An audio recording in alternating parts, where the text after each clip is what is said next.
नमस्ते, कैसे हैं आप सब। उम्मीद करता हूँ बहुत अच्छे होंगे। स्वागत है आप सभी का मेरे चैनल कर्ण कुशवाहा में। चलिए आइए स्टार्ट करते हैं आज के अपने शेयर मार्केट के क्लास 23 को, जिसमें हम जानेंगे म्यूचुअल फंड के बारे में सब कुछ। हाँ, अगर आपने म्यूचुअल फंड के बारे में सुना हुआ है, आप कंपाउंडिंग के पावर को समझ गए हैं, आप इंटरेस्टेड हैं इन्वेस्ट करने के लिए, तो ये वीडियो आपके लिए है।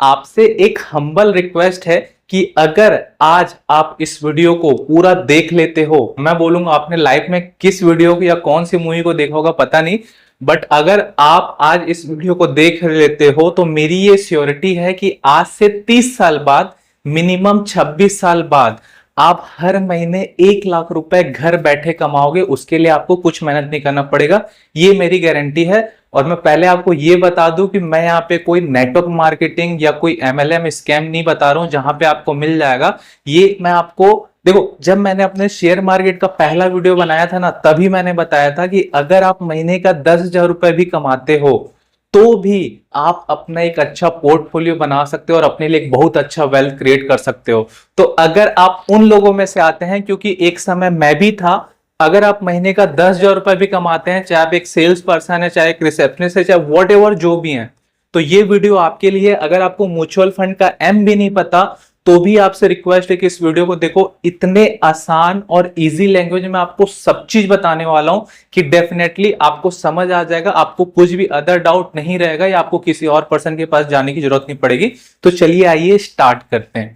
तो देखो, म्यूचुअल फंड को समझने से पहले ना हमें एक और चीज को समझना जरूरी है, और आज मैं आपको ये बताना चाहूंगा। मैं कुछ टॉपिक है लिख देता हूं कि म्यूचुअल फंड क्या होता है, ठीक है, म्यूचुअल फंड क्यों जरूरी है यानी व्हाई, ठीक है, म्यूचुअल फंड आपको कब करना चाहिए, ठीक है, कैसे करना है आपको, हाउ, कई लोगों को ये नहीं पता कि स्टार्ट कैसे करें, सब बताऊंगा।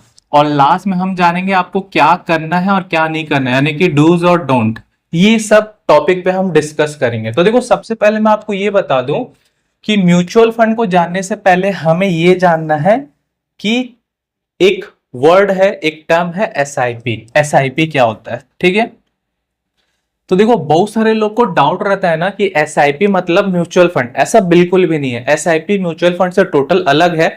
हाँ, ये अलग बात है कि म्यूचुअल फंड के अंदर भी हम SIP करते हैं, बट SIP और म्यूचुअल फंड दो अलग अलग चीज है। तो सबसे पहले SIP क्या होता है हम उसको समझते हैं, ठीक है।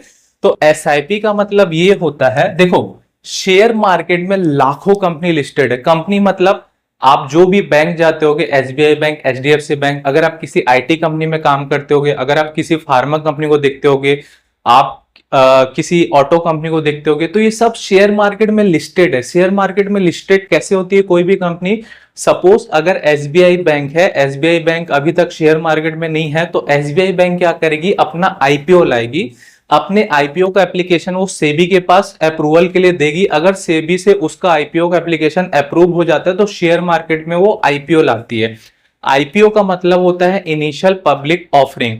IPO में कोई भी कंपनी अपने कंपनी के शेयर्स रिलीज करती है। आप और हम जैसे सब्सक्राइबर के लिए हम उस कंपनी के शेयर्स को खरीद रहे हैं, हमें बदले में कंपनी के शेयर्स मिलते हैं और कंपनी को बदले में हमारी तरफ से पैसे मिलते हैं। और जब उस शेयर का प्राइस बढ़ता है तो हमारा पैसा बढ़ता है, और जब शेयर का प्राइस गिरता है तो हमारा पैसा गिरता है, और इस तरीके से वो कंपनी शेयर मार्केट में लिस्ट हो जाती है। तो ये आपको समझ आ गया होगा। तो SIP का मतलब क्या होता है कि उन शेयर मार्केट के लाखों कंपनी में से फंडामेंटल और टेक्निकल एनालिसिस पूरा अच्छी तरीके से करके हम कुछ सेलेक्टेड स्ट्रॉन्ग कंपनी को पिक करते हैं, और उस कंपनी में हम हर महीने कुछ ना कुछ अमाउंट लगाते हैं। और ऐसा हम लंबे समय के लिए करते हैं, 1 साल, 3 साल, 5 साल, 10 साल, 20 साल या 30 साल, तब जाके हमें करीबन करीबन 12 से 14% का रिटर्न मिल जाता है। इसे SIP कहते हैं।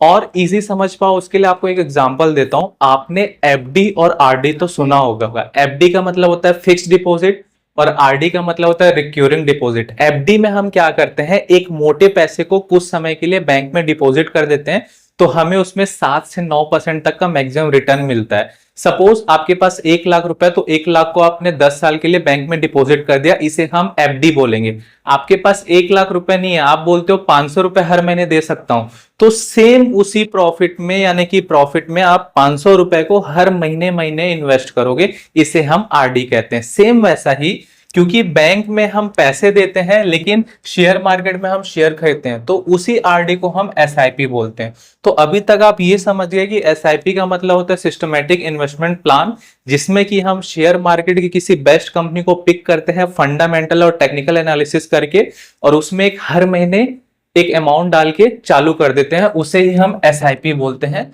तो एसआईपी में हमको ना 12 से 14 साल का रिटर्न मिल जाता है, 12 से 14% का रिटर्न मिल जाता है। अब देखो एफडी में आपको इतना रिटर्न नहीं मिलता, that's why we are doing SIP. यहां तक तो आपको क्लियर है।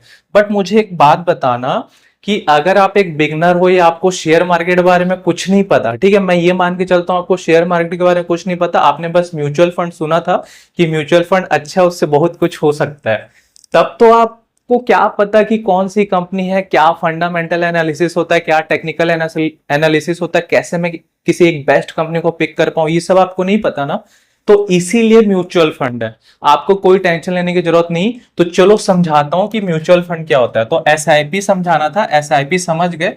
अब हम जानेंगे कि म्यूचुअल फंड क्या होता है। तो देखो, जैसे कि अगर शेयर मार्केट में कोई कंपनी को आना रहता है तो वो अपना आईपीओ लाती है ना, वैसे एक म्यूचुअल फंड ना अपना एनएफओ लाती है। एनएफओ को हम बोलते हैं न्यू फंड ऑफरिंग। और जब कोई भी म्यूचुअल फंड अपना नया फंड लाती है तो वो लोगों से पैसा इकट्ठा करती है, तो उसे हम बोलते हैं एयूएम। और म्यूचुअल फंड जो नया फंड लाती है उसका जो नाम रखती है वो एक ऑर्गेनाइजेशन होता है जिसको हम बोलते हैं एएमसी। एएमसी का मतलब होता है एसेट मैनेजमेंट कंपनी, यानी कि जो उस फंड को मैनेज करता है, ठीक है। तो बहुत सारी एसेट मैनेजमेंट कंपनी हो सकती है। मैं आपको एक बात क्लियर बता दूं कि शेयर मार्केट में अगर सपोज कोई स्टॉक, सपोज मैं एसबीआई बैंक ले लिया, अगर आप एसबीआई बैंक में एसआईपी कर रहे हो तो आप किसी शेयर में कर रहे हो, लेकिन म्यूचुअल फंड में आप कहीं किसी शेयर में, स्टॉक में इन्वेस्टमेंट नहीं करते। म्यूचुअल फंड यानी कि एएमसी का एक मैनेजर होता है जो कि हाईली एजुकेटेड होता है और एक्सपीरियंस होता है अच्छा खासा, उसको सब कुछ पता होता है। वो आपके पैसे को लेके शेयर मार्केट में इन्वेस्ट करता है और उससे प्रॉफिट कमा के आपको देता है, ठीक है। आपको कुछ नहीं करना होता, आप किसी शेयर मार्केट में इन्वेस्ट नहीं करते म्यूचुअल फंड में। आप म्यूचुअल फंड में डायरेक्ट फंड खरीदते हो और बदले में, जैसे कोई नई कंपनी आती है वो अपना आईपीओ लाती है तो आपको बदले में शेयर मिलता है, वैसे ही म्यूचुअल फंड में आपको एक यूनिट मिलता है जिसको एनएवी बोलते हैं, ठीक है। और इस एनएवी का कुछ प्राइस रहता है, सपोज एक एनएवी का 50 रुपए का प्राइस है, तो ये दिन में एक बार फ्लक्चुएट होता है। अगर ये एनएवी का प्राइस बढ़ रहा है तो आपका प्राइस बढ़ेगा और कम हो रहा है तो घटेगा। तो अभी तक आप ये समझ गए कि म्यूचुअल फंड का मतलब एक एसेट मैनेजमेंट कंपनी होता है जो कि एक अपना नया फंड लाते हैं और लोगों से पैसा इकट्ठा करते हैं, जिसे एयूएम बोलते हैं। सपोज 100 करोड़ इन्होंने इकट्ठा कर लिया, ठीक है। तो उसके बाद बदले में ये, जब मैं इस कंपनी का फंड लेता हूं तो बदले में ये मुझे एनएवी देते हैं, और जब ये एनएवी मेरा बढ़ता है या घटता है तो उसके अकॉर्डिंग मेरे म्यूचुअल फंड का इन्वेस्टमेंट भी बढ़ता है या घटता है।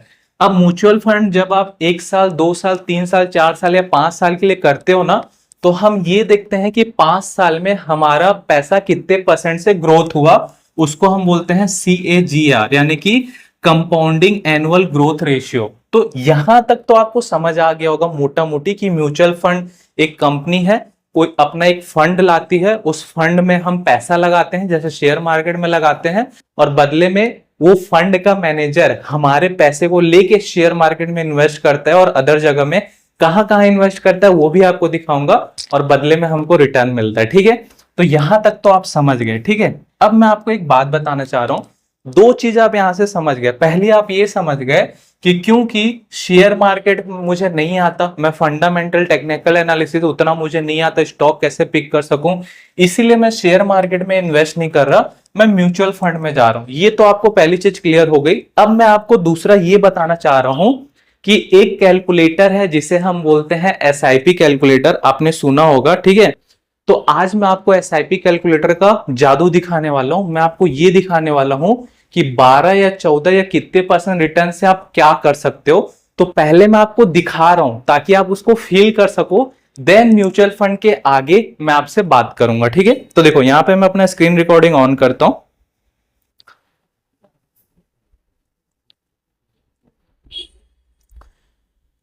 ऑलराइट, यहाँ पे मेरा स्क्रीन रिकॉर्डिंग ऑन हो गया, आप देख सकते हैं। ठीक है, तो देखो यहाँ पे ना मैंने प्ले स्टोर से एक ऐप डाउनलोड किया, आपको दिख रहा होगा एसआईपी कैलकुलेटर। सबसे पहले ये बता दूं, आप अपने गूगल क्रोम में सर्च कर लो, आप प्ले स्टोर से कोई भी कैलकुलेटर डाउनलोड कर सकते हो, सब सही बताता है, एक ही रिजल्ट देता है, बस सबका इंटरफेस अलग अलग रहता है। मैं इसको यूज करता हूं इसलिए मैं आपको ये बता रहा हूं। ठीक है, तो इसको मैं ओपन करता हूं। ठीक है, जैसे ही आप ओपन करोगे, देखो ये जो पहला वाला एसआईपी कैलकुलेटर है, इस पे आपको क्लिक करना है।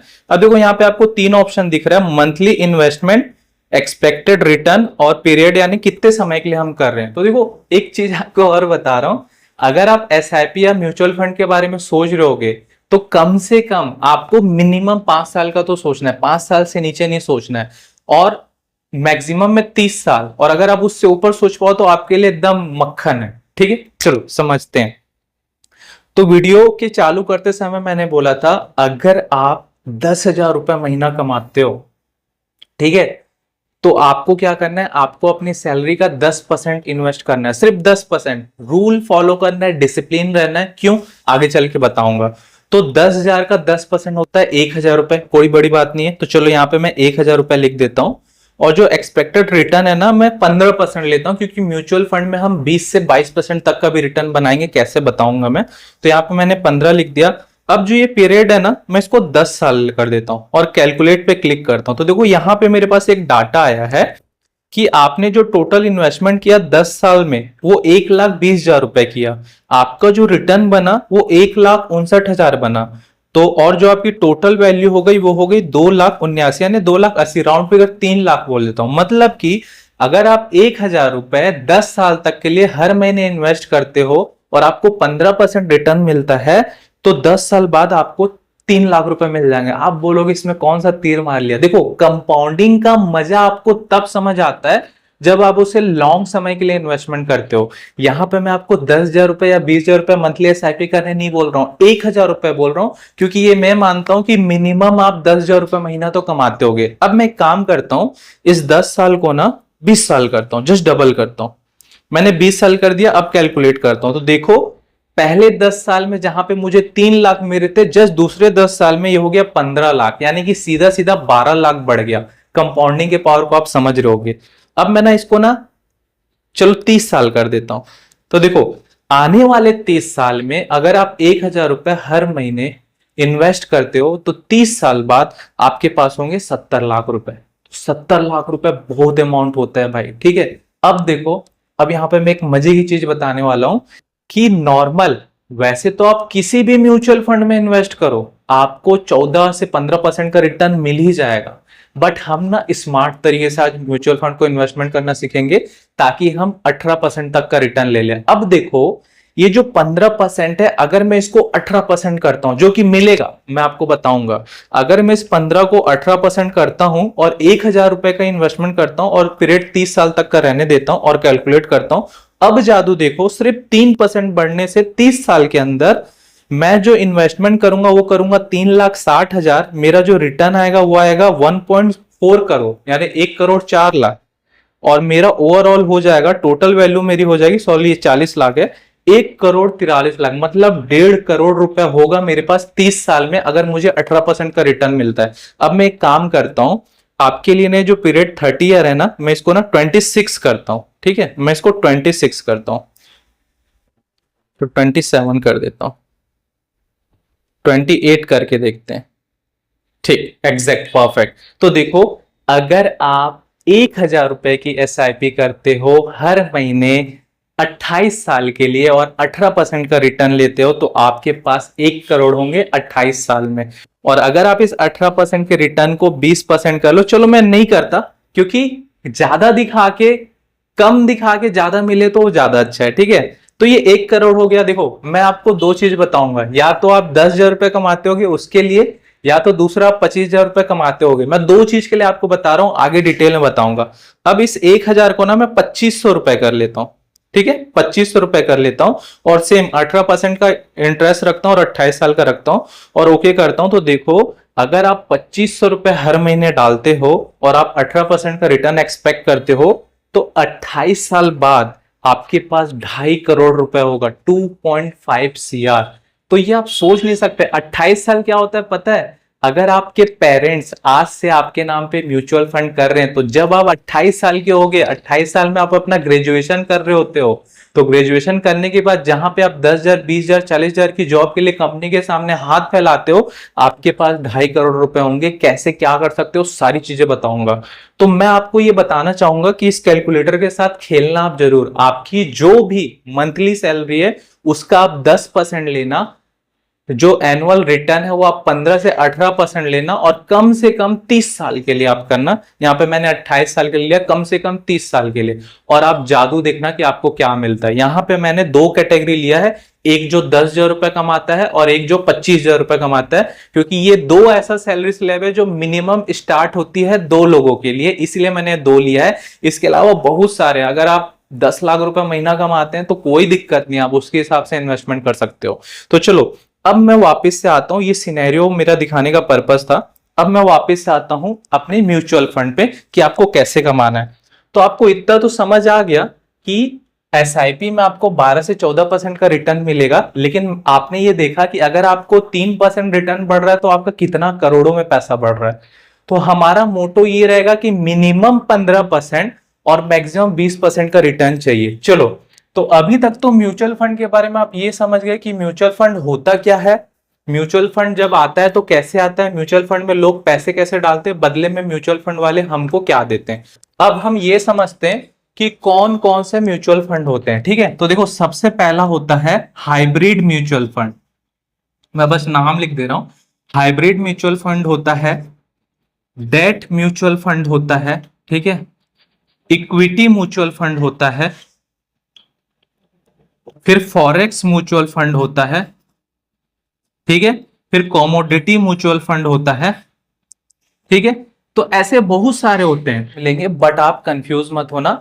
हमको मतलब है ये इक्विटी म्यूचुअल फंड से कि इक्विटी म्यूचुअल फंड क्या होता है बस, और हमको किसी से मतलब नहीं। अब मैं ये बता दूं, इक्विटी का मतलब शेयर ही होता है, स्टॉक ही होता है, और कुछ नहीं होता, ठीक है। तो जब हम शेयर या स्टॉक वाले म्यूचुअल फंड में इन्वेस्ट करते हैं तो उसे हम इक्विटी म्यूचुअल फंड कहते हैं। अब मैं समझाने वाला हूं एक ऐसी बात जिसको समझना आपको बहुत जरूरी है, इसी से आप आइडेंटिफाई कर पाओगे कि आपको 18 से 20% का रिटर्न कैसे मिलेगा। ठीक है, चलो तो हम बात करेंगे इक्विटी म्यूचुअल फंड। तो इक्विटी म्यूचुअल फंड में हमको 6 फंड को जानना बहुत जरूरी है जो कि आपकी जिंदगी बदलने वाला है। चलो, सबसे जो पहला फंड है ना उसे हम बोलते हैं लार्ज कैप फंड, आप सुने होंगे, ठीक है, लार्ज कैप।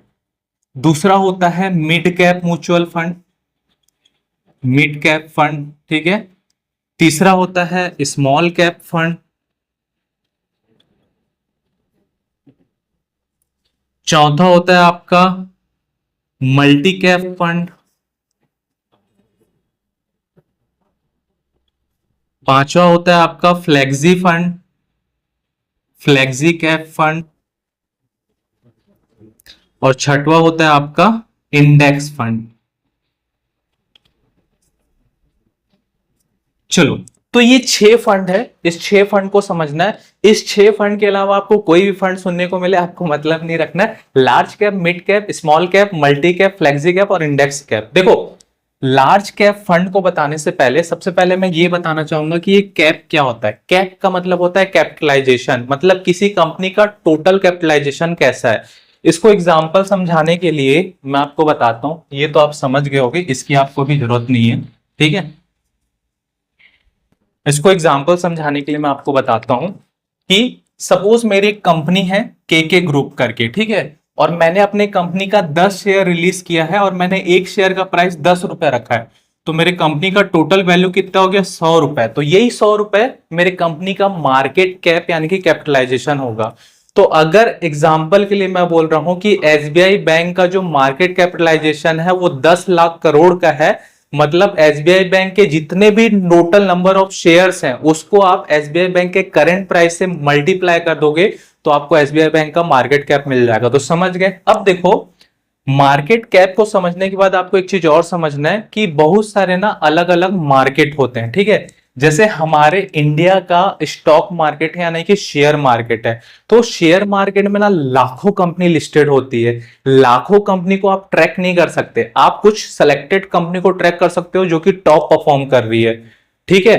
तो इसके लिए ना हम इंडेक्स यूज करते हैं, इंडेक्स बनाया है। सबसे पहले शेयर मार्केट को रेगुलेट करने का काम करता है सेबी। तो एक इंडेक्स बना हुआ है जिसके थ्रू या सेक्टर वाइज या इंडेक्स वाइज हम अलग अलग कंपनी को ट्रैक कर पाते हैं। तो हमारे इंडिया के शेयर मार्केट में ना दो एक्सचेंज होते हैं, एक होता है एनएससी और एक होता है बीएसई। तो एनएससी को हम बोलते हैं नेशनल स्टॉक एक्सचेंज और बीएसई को हम बोलते हैं बॉम्बे स्टॉक एक्सचेंज। ठीक है, तो नेशनल स्टॉक एक्सचेंज में आता है हमारा निफ्टी और बीएसई में आता है हमारा सेंसेक्स। ठीक है, तो जो निफ्टी होता है ना वो इंडिया की यानी कि भारत की टॉप 50 कंपनी को लेकर बना होता है, इसे हम निफ्टी 50 भी बोलते हैं। ठीक है, तो निफ्टी 50 का मतलब क्या है कि इंडिया की टॉप 50 कंपनी है। ठीक है, और इसके बाद देखो इंडेक्स तो बहुत सारे होते हैं, मैं उन इंडेक्स को बता रहा हूं जो कि मेजर है और लार्ज कैप, मिड कैप और स्मॉल कैप को समझाने में आपको काम करेंगे। निफ्टी 50 के बाद ना निफ्टी नेक्स्ट 50 होता है, निफ्टी नेक्स्ट 50। तो देखो निफ्टी नेक्स्ट 50 का मतलब क्या होता है कि निफ्टी 50 के बाद की जो टॉप 50 कंपनी है वो निफ्टी नेक्स्ट 50 में आती है। क्या इसका इंपॉर्टेंस है आपको समझाऊंगा। उसके बाद होता है आपका निफ्टी 150। तो ये जो निफ्टी की 100 कंपनी हो गई ना, इस 100 के बाद जो टॉप 150 कंपनी है वो निफ्टी 150 में आती है। और इसके बाद होता है निफ्टी 250 या इसे हम 500 भी बोलते हैं।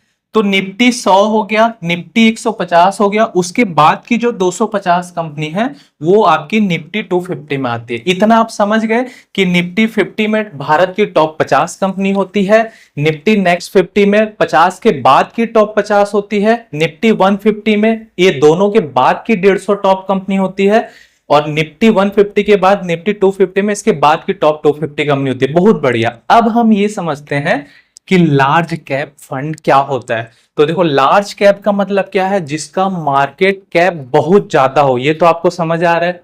मिड का मार्केट कैप कम होगा और स्मॉल का मार्केट कैप और कम होगा। एग्जांपल के लिए अगर मैं आपको बोलूं कि एक कंपनी का मार्केट कैप 10 है, दूसरी का 100 है और तीसरी का 1000 है, अब आप इसमें ये बताओ कि लार्ज कैप, मिड कैप और स्मॉल कैप कौन सा है। तो आप डेफिनेटली बोल दोगे कि ये जो 1000 है वो लार्ज कैप है, 100 है जो मिड कैप कंपनी है और जो 10 है स्मॉल कैप है। क्लियर बता दोगे, इसमें कोई रॉकेट साइंस नहीं है। तो पहले ना ऐसे ही होता था कि अगर कोई कंपनी 100 करोड़ की है, 200 करोड़ की है, 1000 करोड़ की है, 1 लाख की करोड़ की है, तो भैया वो लार्ज कैप कंपनी है। और अगर कोई कंपनी 500 करोड़ की है, ठीक है, अगर कोई कंपनी 600 करोड़ की है तो भैया वो मिड कैप है। और अगर कोई कंपनी 10 करोड़ की है, 20 करोड़ की है तो स्मॉल कैप है। बट इसमें ना झोल झाल होता था, ठीक है, क्योंकि प्राइस के हिसाब से आप जज नहीं कर सकते ना। अब अगर कोई चौथी कंपनी आ गई जो 1000 के बदला 10,000 की है तो दिक्कत हो जाएगा ना कि लार्ज कैप में इसको लूं, या कोई मिड कंपनी 1000 की आ गई तो आप कैसे आइडेंटिफाई करो क्या है। तब ना एक म्यूचुअल फंड आया जिसके बारे में आज हम जान रहे हैं। जब ये म्यूचुअल फंड आया तो सेबी ने रूल बनाया कि जो भी इंडिया की टॉप 100 कंपनी होगी, सबसे बड़ी मार्केट कैप वाली, जिनका मार्केट कैप बहुत होगा, वो आएगी लार्ज कैप में। यानी कि ये जो निफ्टी 50 और निफ्टी नेक्स्ट 50 है, टॉप 100 कंपनी, इसे ही हम लार्ज कैप कंपनी बोलते हैं। तो जब भी लार्ज कैप कंपनी की बात आए तो आपको एक चीज ध्यान में आना चाहिए, निफ्टी की टॉप 100 कंपनी या फिर निफ्टी 50 या फिर नेक्स्ट 50। क्लियर हो गया, कोई रॉकेट साइंस, एकदम इजी लैंग्वेज में बता रहा हूं। अब आएगा मिड कैप कंपनी। तो इस 100 कंपनी के बाद जो नेक्स्ट की टॉप 150 कंपनी है ये आती है आपकी मिड कैप में। ठीक है, क्लियर ये भी। और जो स्मॉल कैप होता है ना, इसमें 150 के बाद की जो टॉप 250 कंपनी आती है इसको हम बोलते हैं मिड कैप। तो अगर देखो, अगर आप तीनों को मिलाओगे ना, लार्ज कैप, मिड कैप और स्मॉल कैप को, तो 100 और 150 कितना हो गया, 250, और 250 250 कितना हो गया, 500। ठीक है, अब एक ऐसी चीज बताने वाला हूं कि आप बोलोगे वाह मजा आ गया। देखो ये जो 500 कंपनी है ना, ये शेयर मार्केट का ना 95% वेटेज लेके बैठा है। इसका मतलब क्या है कि अगर आपके पास 100 रुपए हैं, ठीक है, उस 100 में से 95 रुपए आपका है और 5 रुपए किसी और का है, तो आप ही मेन खिलाड़ी हो ना उस 100 रुपए के फंड के, या जो भी। सेम वैसी है शेयर मार्केट का। शेयर मार्केट में अगर 100 रुपए लगा हुआ, एग्जाम्पल के लिए अगर शेयर मार्केट का पूरा वॉल्यूम 100 रुपए है, तो 100 रुपए में जो 95 रुपए है ना, वो 95 रुपए इन्हीं 500 कंपनी मैनेज करती है।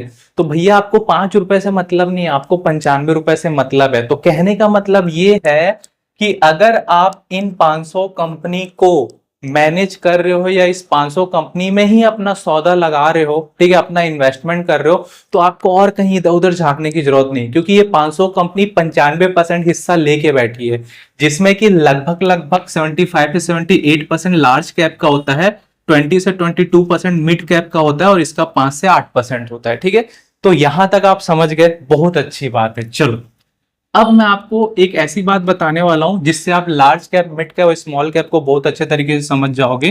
देखो, सबसे पहले मैं आपको ये बताऊंगा कि हाउ इट्स वर्क, कैसे काम करता है ये। ठीक है, चलो देखो, मैं आपको फिर से एक बात बता दूं।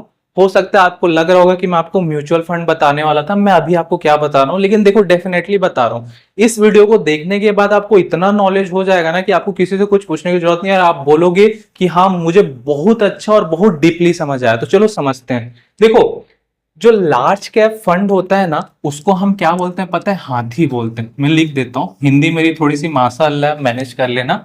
मिड कैप जो फंड होता है ना, उसको मैं ना ऊंट बोलता हूं, ठीक है। और जो स्मॉल कैप कंपनी है ना, उसको मैं घोड़ा बोलूंगा, ठीक है।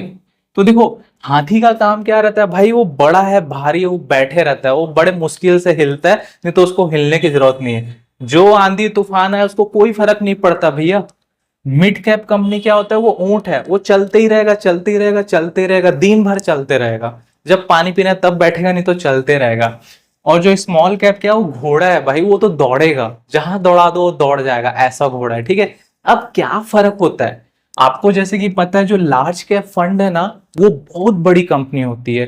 तो अगर उनको कुछ चेंजेस करना है या कुछ डिसीजन लेना है, तो वो इतनी बड़ी ऑलरेडी होती है कि एक छोटा सा चेंजेस करने के लिए भी उनको बहुत समय लगता है, या लाखों करोड़ों में पैसे या इन्वेस्टमेंट लगते हैं। तो वो बहुत सोच समझ के अपना इन्वेस्टमेंट बढ़ाती है या कुछ करती है, क्योंकि वो ऑलरेडी बहुत बड़ी है। तो लार्ज कैप कंपनी जैसे कि रिलायंस हो गया, एचडीएफसी बैंक हो गया, टीसीएस हो गया, विप्रो हो गया, ठीक है, एचडीएफसी बैंक हो गया, तो ये सब ना लार्ज कैप में आती है भाई। और आपको एक बात बता दूं, लार्ज कैप कंपनी को ही ब्लू चिप कंपनी बोलते हैं। तो अगर आप कहीं सुने होगे ना ब्लू चिप क्या होता है, ब्लू चिप क्या होता है, तो लार्ज कैप कंपनी को ही ब्लू चिप कंपनी बोलते हैं। इसके स्टॉक जो टॉप है उसको हम ब्लू चिप स्टॉक बोलेंगे, ठीक है। तो देखो, हाथी है, तो लार्ज कैप में क्या होता है ना कि अगर मार्केट ऊपर गया तो ये बहुत ऊपर तो नहीं जाते, बट जब मार्केट टूटता है, गिरता है, तो ये बहुत ज्यादा टूटते भी नहीं। मतलब कि इसमें जो आपका इन्वेस्टमेंट परसेंट जो रिटर्न बनेगा, वो बहुत ज्यादा हाई नहीं बनेगा, वो मीडियम बनेगा। बट जो रिस्क है, वो रिस्क भी बहुत ज्यादा कम रहता है, और सबसे सेफेस्ट तरीका होता है यहाँ पे इन्वेस्टमेंट करने का। कैसे, मैं अभी बताऊंगा। अब आते हैं मिड कैप में। तो मिड कैप कंपनी क्या होती है भाई? जो मिड कैप की होती है, वो ऊंट है, वो चल रही है, चल रही है, चल रही है, ढूंढ रही है कि कहां मैं लार्ज कैप में पहुंचू। हमेशा ये कोशिश रहता है कि स्मॉल कैप मिड कैप बने, मिड कैप लार्ज कैप बने, और इसके उल्टा भी होता है, लार्ज कैप मिड कैप भी बन सकती है, मिड कैप स्मॉल कैप भी बन सकती है। कैसे, मैं बताऊंगा।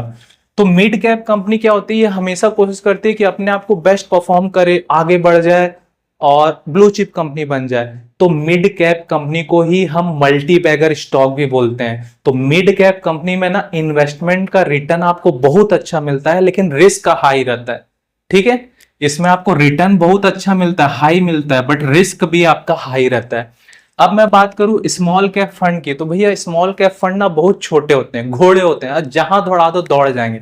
एग्जाम्पल के लिए, आपका एक ठेला है भैया, आपको वहां मार्केट नहीं मिला, नहीं जा, मतलब ठेला उठा के दूसरी जगह लगा दो, कितना समय लगना है। तो स्मॉल कैप कंपनी ऐसे होते हैं जिनका मार्केट कैप छोटा होता है, इनको जहां दौड़ाओ दौड़ जाएंगे। ये आपको रिटर्न बहुत अच्छा देते हैं, रातों रात करोड़पति भी बना सकते हैं, लेकिन रातों रात रोड पे भी ला सकते हैं। ठीक है, ये जब मार्केट बढ़ता है तो सबसे तेज बढ़ते हैं, लेकिन जब मार्केट गिरता है तो सबसे तेज गिरते भी हैं। तो इसीलिए ये वेरी हाई रिस्क होता है और रिटर्न सबसे ज्यादा देता है, लेकिन वेरी हाई रिस्क होता है। ठीक है, तो ये तो आप समझ गए। अब मैं आपको थोड़ा सा ये समझा दूं कि कैसे आप इस रिस्क को कंसोलिडेट करके या मैनिपुलेट करके भी अगर आप लंबे समय के लिए काम करते हैं तो कैसे आप एक अच्छा रिटर्न बना सकते हैं। चलो मैं 3 एग्जांपल लेता हूं, ए, बी और सी। ए में मैंने लिया लार्ज कैप को, बी में मैंने लिया मिड कैप को, और इसमें मैंने लिया स्मॉल कैप को। ठीक है, ये मैंने 3 कंपनी ले लिया। अब देखो आज ना मार्केट सपोज ऊपर गया, तो यहां से तीनों चालू हो रहे हैं ना। आज मार्केट ना ऊपर गया, ठीक है, आज मार्केट में बहुत उछाल आया, बुलिश रहा। तो जब मार्केट ऊपर जाता है ना, तो लार्ज कैप कंपनी ज्यादा ऊपर नहीं जाती। सपोज लार्ज कैप कंपनी ना 2 पॉइंट ऊपर गई, तो इसका जो पॉइंट आ गया वो आ गया 2। ठीक है, और जो मिड कैप कंपनी है ना वो 4 पॉइंट ऊपर चले गई, तो इसका जो पॉइंट आ गया 4 पॉइंट आ गया। और जो स्मॉल कैप कंपनी हो तो भैया 10 पॉइंट भाग गई, तो इसका 10 पॉइंट आ गया। आपको तो बहुत अच्छा दिखा, आज मार्केट ऊपर बढ़ा तो मेरा स्मॉल कैप 10 पॉइंट भाग गया, लार्ज कैप तो 2 ही भागा। अब देखो अगले दिन मार्केट टूट गई, तो जब मार्केट टूटती है ना तो ये तो इसको फर्क ही नहीं पड़ता, या तो टूटेगा नहीं या टूटेगा भी तो एक टूटेगा। तो 2 में एक टूट गया तो ये कितना बच गया, फाइनल 2 बच गया। अब ये जो मिड कैप है ना ये थोड़ा सा ज्यादा टूटता है, ये 2 3 या 4 तक भी टूट जाता है। तो सपोज ये ना 3 टूट गया तो ये कितना बच गया, 1 बच गया।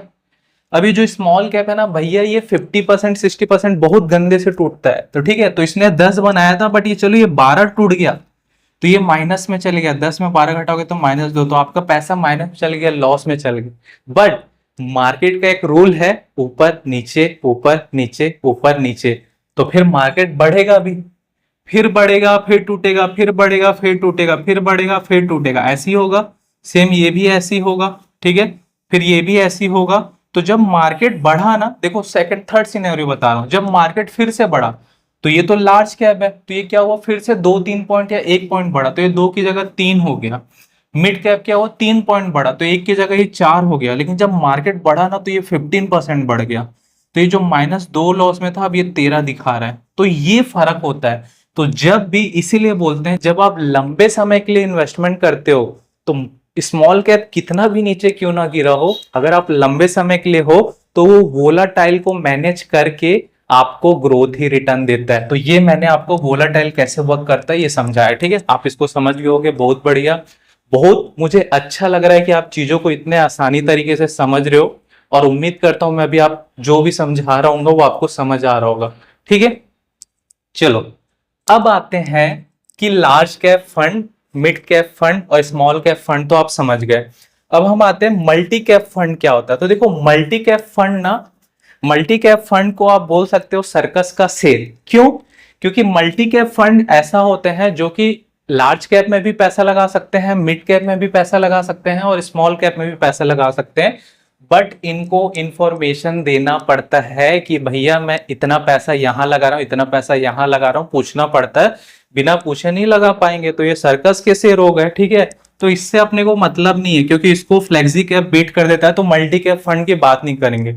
अब मैं बात करता हूँ फ्लेक्सी कैप फंड क्या होता है। तो जो फ्लेक्सी कैप फंड होता है ना भाई, ये तो जंगल का शेर है, भूखा है, जो मिलेगा लपक लेगा खा लेगा, इसको फर्क नहीं पड़ता। तो फ्लेक्सी कैप फंड वो होते हैं जिनको किसी से कुछ पूछने की जरूरत नहीं है, भाई मैं ही राजा हूं, जब मन करेगा लार्ज कैप में लगाऊंगा, जब मन करेगा मिड कैप में लगाऊंगा, जब मन करेगा स्मॉल कैप में लगाऊंगा, जहां मुझे बेनिफिट दिखेगा वहां लगा दूंगा। तो ये फ्लेक्सी कैप यही काम करता है। ठीक है, अब लास्ट में आता है भैया इंडेक्स फंड। तो इंडेक्स फंड ना जंगल का शेर के साथ साथ ये जंगल का राजा भी है। कैसे, चलो अब मैं आपको बताता हूं। अब मैं आपको ट्रिक समझाता हूं कि why index fund are so popular. आपने सुना भी होगा कि इंडेक्स फंड हर कोई बोलता है इंडेक्स फंड। मैं आपको बताता हूं इंडेक्स फंड क्या होता है और क्यों पॉपुलर है। डेफिनेटली आपको इंडेक्स फंड में लगाना चाहिए। ठीक है, चलो अब जानते हैं कि इंडेक्स फंड। सबसे पहले इंडेक्स फंड को जानने से पहले ये जानते हैं कि इंडेक्स क्या होता है। तो जैसे कि मैंने आपको अभी थोड़ी देर पहले बताया, अगर मैं हमारे इंडिया की बात करूं तो अगर हमारे इंडिया में क्या है कि 2 एक्सचेंज हैं, एनएसई है और बीएसई है। ठीक है, तो एनएसई के अंदर आपका निफ्टी आता है जो कि टॉप 50 कंपनी को लेकर बना होता है। फिर निफ्टी 150 आता है जो कि मिड कैप होता है, टॉप 150 को लेकर बना होता है। निफ्टी 250 आता है या निफ्टी 100 भी आता है जो कि लार्ज कैप को रिप्रेजेंट करता है। वैसे बीएसई में एक सेंसेक्स होता है, तो जो सेंसेक्स होता है ना वो भारत की टॉप 30 कंपनी को रिप्रेजेंट करने का काम करता है। ठीक है, और बहुत सारे इंडेक्स होते हैं। वैसे ही भारत के बाहर अगर मैं यूएसए की बात करूं तो यूएसए में जो एक इंडेक्स है जो बहुत ज्यादा फेमस है, ठीक है, वैसे तो देखो डाउ जोन्स होता है। ये मैं क्यों बता रहा हूं आपको बताऊंगा, काम आने वाला है। डाउ जोन्स होता है, नेस्डेक होता है, ठीक है, आपका रसेल 2000 होता है, S&P 500 होता है। ये पूरे पॉपुलर इंडेक्स है, बट इसमें जो नेस्डेक है ना वो बहुत पॉपुलर है। रीजन बता रहा हूँ क्यों। तो भैया ये जो नेस्डेक है ना, इसमें आपकी पूरी टैक्स रिलेटेड कंपनी जो आप फॉरेन की यूज करते हो, आप फेसबुक चलाते हो, नेस्डेक के अंदर आता है। आप एप्पल का फोन यूज करते हो, नेस्डेक के अंदर आता है। आप गूगल यूज करते हो, नेस्डेक के अंदर आता है। आप 10 में से 9 लोग माइक्रोसॉफ्ट का ऑपरेटिंग सिस्टम यूज करते हैं, विंडोज 12 या वट जो भी, माइक्रोसॉफ्ट इसके अंदर आता है। आप नाइकी के शूज पहनते हो, इसके अंदर आता है। आप मैकडोनल्ड्स में जाके मैकडोनल्ड खाते हो, इसके अंदर आता है। तो भैया Facebook, Google, Apple, Microsoft, McDonald, Nike, सब कंपनी इसके अंदर आता है। तो डेफिनेटली ये बहुत स्ट्रांग हो जाता है मेरे उससे, मेरे समझ से। देखो 100 बात की एक बात है, जहां आपको समझ आता है वहां आपको इन्वेस्टमेंट करनी चाहिए। जो चीज आपको समझ आएगी उस चीज में आप बहुत अच्छे तरीके से एक्सप्लोर कर पाओगे। एक लास्ट, अब मैं जब बताया हूं तो बता दूं, क्योंकि जब मैं आपको इसके म्यूचुअल फंड के बारे में बताऊंगा, लाइव दिखाऊंगा भी, तो आपको बहुत हेल्प मिलेगा।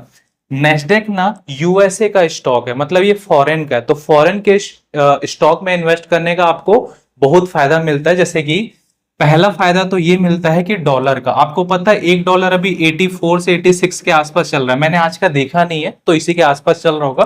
थोड़ा कम नीचे होगा तो ठीक है, लेकिन हमारे इंडियन रुपीज से तो ज्यादा है। तो सबसे पहला बेनिफिट तो यही है कि आपको डॉलर का बेनिफिट मिलता है।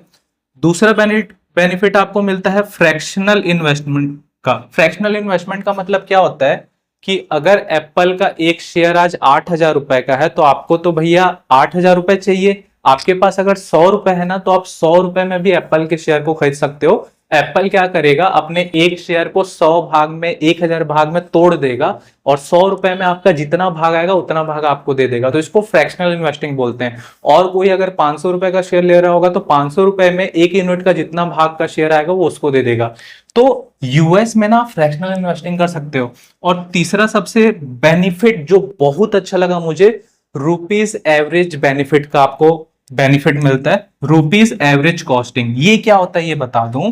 सपोज एप्पल के एक शेयर का प्राइस आज $100 का है, ठीक है, और आज जो डॉलर का प्राइस चल रहा है ना वो 72 रुपए चल रहा है। चलो मैं 74 रुपए ले लेता हूं, अभी हालांकि 84 के हिसाब से चल रहा है, 74 रुपए चल रहा है। तो अगर एप्पल के एक शेयर का प्राइस 100 रुपए है, तो इंडिया 74 रुपए के हिसाब से क्या हो गया, 7,400 रुपए हो गया, ठीक है।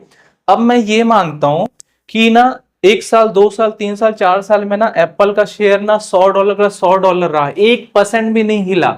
तो आप बोलोगे भैया मेरे को प्रॉफिट क्या हुआ, प्रॉफिट हुआ ना। आज अभी अगर आप देखोगे तो $1 का प्राइस जो है इंडियन रुपए के हिसाब से 84 रुपए का है। तो $100 का आपने शेयर लिया था 74 रुपए डॉलर के हिसाब से, ठीक है, $100 का शेयर लिया था 74 रुपए डॉलर के हिसाब से, बट आज के हिसाब से 84 रुपए। तो ये आपका 8,400 रुपए हो गया। मतलब कि अगर आप यूएस के शेयर में, यानी कि नेस्डेक में, फेसबुक में, गूगल में, माइक्रोसॉफ्ट में, एप्पल में इन्वेस्टमेंट करते हो, तो अगर उसके शेयर का प्राइस ना भी बढ़े तो आपका इन्वेस्टमेंट बढ़ेगा, क्योंकि भैया आपका डॉलर बढ़ रहा है, डॉलर बढ़ रहा है तो इनडायरेक्टली बढ़ रहा है, ठीक है। उसके अलावा जैसे नेस्डेक होता है ना, वैसे यूरोप में ना आपको एक कैक 40 मिलेगा, जिसके अंदर रिनॉल्ट क्विड का ब्रांड आता है, आप सब कार चलाते होगे। डेक्स इंडेक्स मिलता है, जिसके अंदर आपका सैप हो गया, सीमेंस हो गया, वॉल्क्सवैगन हो गया, बीएमडब्ल्यू हो गया, मर्सिडीज बेंज हो गया, ये सब आता है भाई, ठीक है। रॉयल सीरीज आ गया। फिर अगर मैं एशिया मार्केट की बात करूं, तो एशिया मार्केट में हैंगसेंग आता है, जो कि बेसिकली चाइना का इंडेक्स है। हैंगसेंग में आपके अलीबाबा ग्रुप हो गया, टेंसेंट होल्डिंग हो गया, एचएसबीसी होल्डिंग हो गया, चाइना मोबाइल हो गया, चाइना कंस्ट्रक्शन बैंक हो गया, चाइना पेट्रो कंपनी लिमिटेड हो गया, ये सारी चीज आते हैं। और दूसरा एक आता है निक्की 225। निक्की 225 के अंदर आपके Toyota motor, Honda motor, Nissan, Mitsubishi, Canon, Sony, Toshiba, ये सब ब्रांड आते हैं। तो ये पूरे इंडेक्स हैं। तो जब आप एक इंडेक्स के अंदर इन्वेस्टमेंट करते हो ना, तो उसे इंडेक्स फंड कहते हैं। अब देखो, अब मैं आपको एक कमाल की बात बताने वाला हूं, जिससे आपका दिमाग हिल जाएगा, या आपको बहुत मजा आएगा, ठीक है। देखो क्यों इंडेक्स फंड पॉपुलर है, अब समझते हैं। आपको ये समझ आ गया कि लार्ज कैप में ना इंडिया की टॉप 100 कंपनी होती है। तो अगर आप लार्ज कैप फंड में पैसा डालते हो, तो लार्ज कैप फंड का जो एएमसी है, यानी कि एसेट मैनेजमेंट कंपनी, ये क्या करेगी कि लार्ज कैप के टॉप 100 कंपनी में से कुछ सेलेक्टेड 10 20 30 40 पिक करेगी और इसमें पैसे लगाएगी। ठीक है, ठीक। दूसरी बात, अगर निफ्टी 50 में, मैंने आपको एक इंडेक्स बताया था, ये निफ्टी 50, तो निफ्टी 50 में क्या है कि इंडिया की टॉप 50 कंपनी लिस्टेड है। तो एग्जांपल के लिए इसमें आपका आईटीसी भी है। ठीक है, एग्जांपल के लिए बता रहा हूं। आईटीसी आप सबको पता होगा, मेरा कोई रिकमेंडेशन नहीं है। आईटीसी होटल का भी बिजनेस करती है, एग्री का भी बिजनेस करती है, सिगरेट भी बनाती है। आप जो आशीर्वाद का आटा या घर में और जो प्रोडक्ट यूज करते हो सब भाई आशीर्वाद बनाती है। अगर आप आटा पैकेट खाते हो तो आप आशीर्वाद का लोगे, विद्याश्री वगैरह का नहीं लोगे। तो ये आईटीसी काम करती है। तो सपोज आईटीसी लो परफॉर्म करती है, इसका मार्केट कैप गिर जाता है, तो आपको पता है ये निफ्टी 50 से बाहर हो जाएगा। निफ्टी 50 इसको लात मार के बाहर निकाल देगी, और जो निफ्टी नेक्स्ट 50 होता है वहां की एक कंपनी जिसका मार्केट कैप इसके लायक हो उसको उठा के यहां पे डाल देगी। तो ये तो आपको समझ आ गया कि अगर कोई इंडेक्स है उसमें टॉप 50 कंपनी परफॉर्म कर रही है, तो अगर उसमें से कोई भी एक कंपनी परफॉर्म नहीं करेगी तो वो उस इंडेक्स से बाहर हो जाएगी और उस कंपनी को ला दिया जाता है जो परफॉर्म कर रही है। तो ये बहुत अच्छा है। ये निफ्टी 50 के लिए भी होता है, ये निफ्टी नेक्स्ट 50 के लिए भी होता है, ये मिड कैप यानी निफ्टी 150 के लिए भी होता है, और ये स्मॉल कैप यानी कि निफ्टी 250 या उसको 500 बोलते हैं, इसके लिए भी होता है। तो जब आप लार्ज कैप में इन्वेस्ट करते हो ना, तो ये टॉप 100 कंपनी में से कुछ सेलेक्टेड कंपनी जिसका फंडामेंटल अच्छा लगता है उस पे पैसा लगाते हैं। जब आप मिड कैप में करते हो ना, तो मिड कैप का एएमसी यानी म्यूचुअल फंड वाला टॉप 150 कंपनी में पैसा लगाता है, और सेम वैसे स्मॉल कैप। लेकिन जो इंडेक्स फंड होता है ना, वो भैया सीधा निफ्टी 50 में ही पैसा लगा रहा है, मतलब कि टॉप 50 कंपनी में। उसको कोई मतलब नहीं कि टॉप 50 में से कौन सी सिलेक्टेड है, वो टॉप 50 में लगा दिया, क्योंकि टॉप 50 मतलब तो परफॉर्म करेगी। तो उम्मीद करता हूं इसे आप समझे होंगे। अगर आप नहीं समझे तो वीडियो को रिवाइंड करिए और फिर से देखिए, क्योंकि जब तक आप इसको नहीं समझोगे ना, आपको फंडा क्लियर नहीं होगा कि कंपनी कैसे करती है। तो सिंपल सा बात है कि अगर कोई लार्ज कैप का एएमसी यानी कि म्यूचुअल फंड वाला अगर लार्ज कैप में पैसा लगा रहा है तो टॉप 100 में से सेलेक्टेड कंपनी पे लगाएगा। बट अगर मैं इसको बोलूं इंडेक्स फंड, तो इंडेक्स फंड क्या करेगा, टॉप 100 में डायरेक्ट लगा देगा कि टॉप 100 में मेरा पैसा लगा, जो कंपनी उसमें रहे, चाहे निकल जाए चाहे दूसरी आए, जो भी कंपनी रहेगी वो तो बेस्ट परफॉर्म करेगी ना। तो इसीलिए आपको सबसे बेस्ट रिटर्न दे देता है, और एक फ्लेक्सी कैप भी इसके साथ जो कि बेस्ट परफॉर्म करके देता है। तो उम्मीद करता हूं कि ये पूरा आप समझ गए होंगे। अब देखो, अब बात ये आती है कि आपको कितने म्यूचुअल फंड करना चाहिए और कैसे आपको सेलेक्ट करना है। ठीक है, तो मैं आपको बोलूंगा, आपको ना, आप 4 म्यूचुअल फंड करो, और आप 4 म्यूचुअल फंड में इस 6 का बेनिफिट ले सकते हो। देखो, अगर आप लार्ज कैप में लगाते हो तो इंडिया की टॉप 100 कंपनी में आपका पैसा लगेगा, लेकिन उसमें से सिलेक्टेड कंपनी में आपका एएमसी पैसा लगाएगा। तो मैं क्या करता हूं, मेरा क्या टेक्निक है, मैं वो आज आपको रिवेल करता हूं। मेरा ये टेक्निक है ना कि मैं लार्ज कैप प्लस इंडेक्स कर देता हूं। ये मेरा पहला हो गया। ठीक है, लार्ज कैप प्लस इंडेक्स का मतलब क्या होता है कि मैंने लार्ज कैप फंड को लिया प्लस इंडेक्स को ले लिया। मतलब ये होता है लार्ज कैप इंडेक्स फंड, जो कि दोनों का कॉम्बिनेशन है। मतलब कि मेरा लार्ज कैप के इंडेक्स में भी लग गया और पूरे के पूरे 100 कंपनी में भी मेरा पैसा लग गया। ठीक है, दूसरा हमारा होता है mid cap plus index fund. ठीक है, ये मेरा दूसरा हो गया।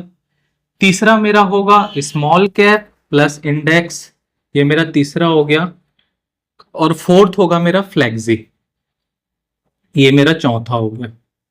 ठीक है, तो देखो, आप चाहो तो लार्ज मिड और स्मॉल में अलग अलग लगा सकते हो 3, फिर एक आप इंडेक्स फंड में लगाओगे 4, और एक आप एक फ्लेक्सी में लगाओगे 5। बट जरूरी नहीं है, आप लार्ज कैप प्लस इंडेक्स का कॉम्बो बनाओ ना, जबरदस्त प्रॉफिट।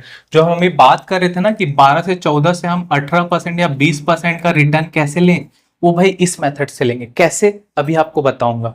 अब मैं यहाँ पे, आप पूछोगे सर मल्टी कैप का क्या हो। भाई मल्टी कैप सर्कस का शेर है, अपने को सर्कस का शेर नहीं चाहिए कि जब चाबुक मारे तब वो चढ़े, जब नहीं मारे चुपचाप। सुस्त मुर्गा नहीं चाहिए अपने को, तो अपन इसको गोली मारते हैं, क्योंकि मल्टी कैप को ना फ्लेक्सी कैप इनडायरेक्टली खा जाता है। अब देखो, आपको इन्वेस्टमेंट कैसे करना है। सबसे पहले तो ये बता दूं कि ये जो फ्लेक्सी कैप फंड है ना, इसमें आप मिनिमम 1000 रुपए से नीचे इन्वेस्टमेंट कर ही नहीं सकते। आपको मिनिमम 1000 रुपए करना पड़ेगा। और ये जो लार्ज कैप प्लस इंडेक्स का कॉम्बो होता है, इसमें भी आप मिनिमम 500 रुपए ही इन्वेस्टमेंट कर सकते हो, उससे ज्यादा नहीं कर सकते। ठीक है, मतलब इससे कम नहीं कर सकते। कुछ कंपनी, अगर आप इंडिविजुअली लार्ज कैप फंड को लोगे तो उसमें 100 रुपए भी रहता है, बट मैं बोलूंगा नहीं, ये कॉम्बो आपके लिए बहुत अच्छा है। ये कॉम्बो कैसे काम करेगा ये मैं आपको बताता हूँ। उम्मीद करता हूं यहां तक आप बहुत अच्छे तरीके से समझे होंगे, ठीक है। अब मैं लेके चलता हूं आपको लाइव अपने मोबाइल के स्क्रीन पे, और मैं दिखाता हूं कि अगर आपको शेयर मार्केट का कुछ नहीं पता, आपको म्यूचुअल फंड का कुछ नहीं पता, तो कैसे आप उसे अपने ऐप में देख सकते हैं और कैसे आप खुद से अपना म्यूचुअल फंड का एसआईपी चालू कर सकते हैं। आगे बढ़ने से पहले कोई जरूरी बात कि मैंने यहाँ पे कुछ टॉपिक लिखे थे, इसके अकॉर्डिंग मैं बताने वाला था ताकि हर एक डाउट क्लियर कर सकूं।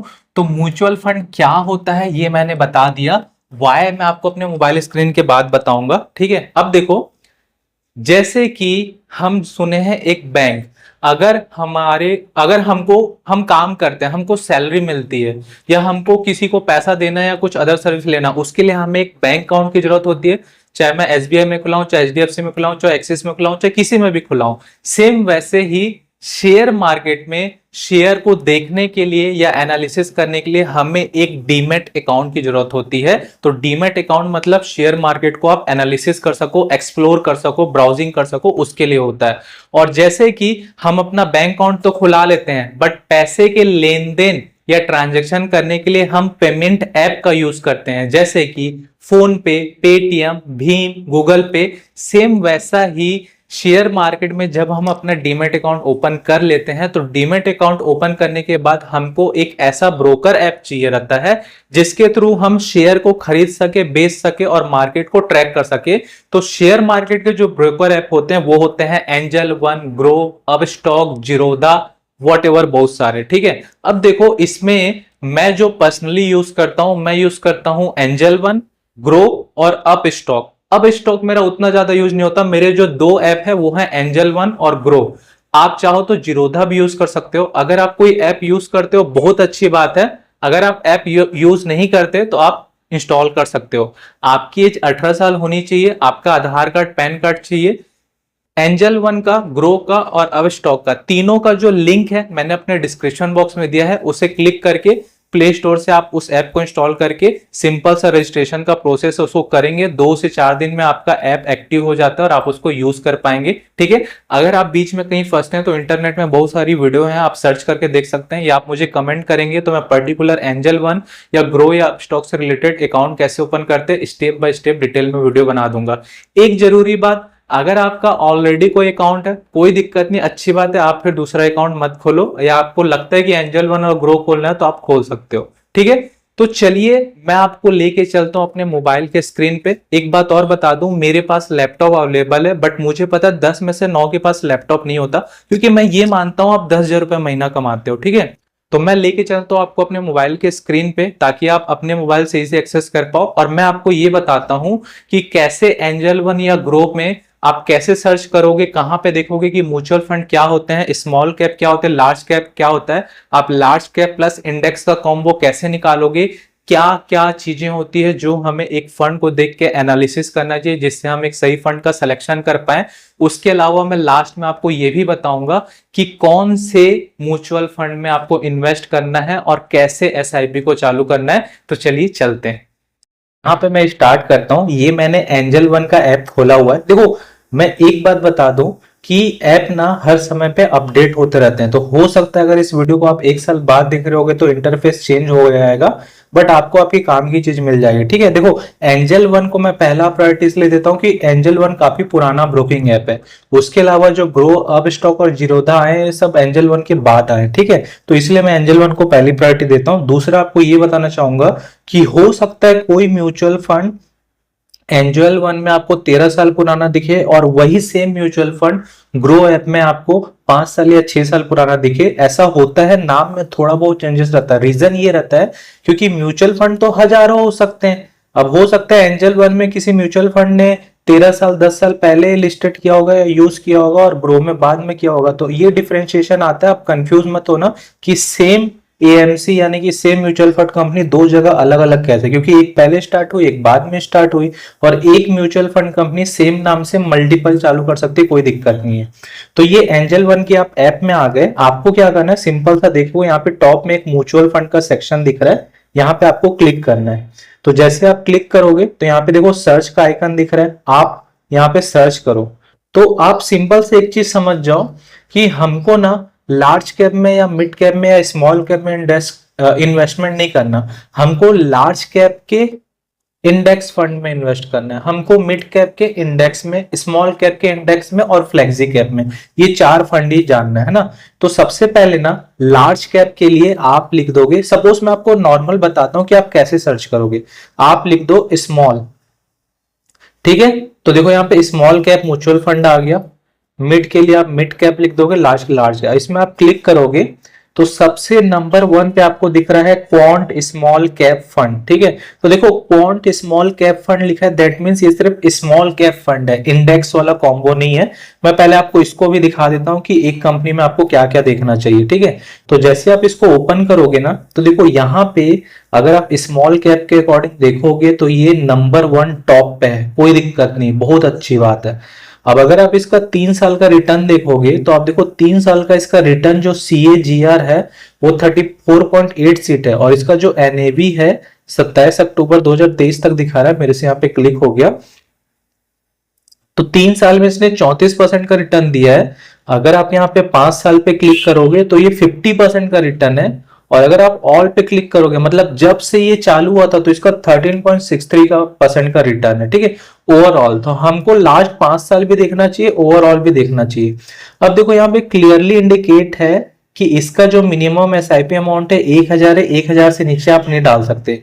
और इसका जो अभी करंट NAV चल रहा है वो 278 चल रहा है पर NAV। मैंने आपको बताया था म्यूचुअल फंड में आपको शेयर के बदले NAV मिलता है, यूनिट्स मिलता है, ठीक है। और नीचे आएंगे तो ये कैलकुलेट योर रिटर्न है, ये पोर्शन मैं आपको तब बताऊंगा जब हम कैसे SIP चालू करते वो सीखेंगे, ठीक है। चलो अब नीचे आओगे तो आपको सिमिलर म्यूचुअल फंड दिखेगा, मतलब इससे रिलेटेड म्यूचुअल फंड। तो सबसे पहले आपको दिख रहा है देखो अदर इंफॉर्मेशन, इसमें आपको क्लिक करना है। तो इसमें आपको फंड का एज बता रहा है 27 साल, मतलब ये क्वांट का जो स्मॉल कैप फंड है ये 27 साल से चल रहा है। तो फंड जितना ज्यादा पुराना हो उतना आपके लिए अच्छा है, क्योंकि एक पुराने फंड ने अप और डाउन सब कुछ देखा हुआ है। बट मिनिमम 3 साल या 5 साल तो आपको एज्यूम करना चाहिए, तो आपके लिए ज्यादा बेटर है। अगर कोई नया है तो भी आप कर सकते हो, बट ज्यादा पुराना तो ज्यादा बेटर है। उसके अलावा यहाँ पे आपको दिख रहा है AUM, मतलब कि एक क्वांट फंड 24,529 करोड़ रुपए मैनेज करती है, ठीक है। इसका लॉक इन पीरियड कुछ नहीं है, इसका एग्जिट लोड 1% का है, और एक्सपेंस रेशियो 1.61% का है। मैं आपको ये बता दूं कि म्यूचुअल फंड वालों को भी तो कुछ ना कुछ कमाना है, तो वो 2 तरीके से आपका चार्ज लेती है। एक लेती है एक्सपेंस रेशियो। एक्सपेंस रेशियो का मतलब क्या होता है, ये आपका 0 से 2% तक का हो सकता है, इस केस में यहाँ पे 1.6% है। अगर आप 1000 रुपए की मंथली SIP करते हो तो 1000 रुपए का ना ये 1.61%, 1000 का 1% कितना होगा, 10 रुपए। चलो मैं मान लेता हूँ 20 रुपए। तो अगर आप 1000 के SIP करते हो तो ये 20 रुपए काट लेंगे और 980 रुपए ही आपका इन्वेस्ट करेंगे। तो एक्सपेंस रेशियो समझ आ गया, ये वो होता है जब आप इन्वेस्टमेंट करते हो तो आपके इन्वेस्टमेंट पे लगता है, इससे म्यूचुअल फंड वालों की कमाई होती है। ये 0 से 2% तक होता है, मैक्सिमम ये 1% होता है। तो 1 से 1.5% बहुत अच्छा है, 2 से जितना ज्यादा कम हो उतना ज्यादा अच्छा है, 2 होना थोड़ा सा एग्जिट है, तो हमको और बेटर फंड मिल सकता है जिसका एक्सपेंस रेशियो कम हो। अब ये जो एग्जिट लोड है ना, एग्जिट लोड का मतलब क्या होता है कि जब आप अपने म्यूचुअल फंड को रिडीम करते हो, मतलब 28 साल बाद जब 1 करोड़ हो गया, तो सपोज आप 1 लाख रुपए निकालना चाह रहे हो, तो 1 लाख के पीछे 1% चार्ज फिर से लेगी म्यूचुअल फंड कंपनी वाली, यानी कि 1 लाख के पीछे 1000 रुपए आपसे ले लेगी, यानी कि 1000 रुपए, ठीक है। तो ये एग्जिट लोड होता है, ठीक है। अब नीचे आते हैं, ये जो टैक्स इंप्लीमेंटेशन लिखा है ना, ये टैक्स गेन होता है। आपने सुना होगा कैपिटल टैक्स गेन, मतलब आपका जैसे जैसे पैसा बढ़ता है तो ये चार्ज आपसे गवर्नमेंट लेती है। अगर आप 1 साल से पहले निकालते हो तो 20%, अगर आप 1 साल के बाद निकालते हो तो 12.5% का आपको टैक्स गेन लगता है।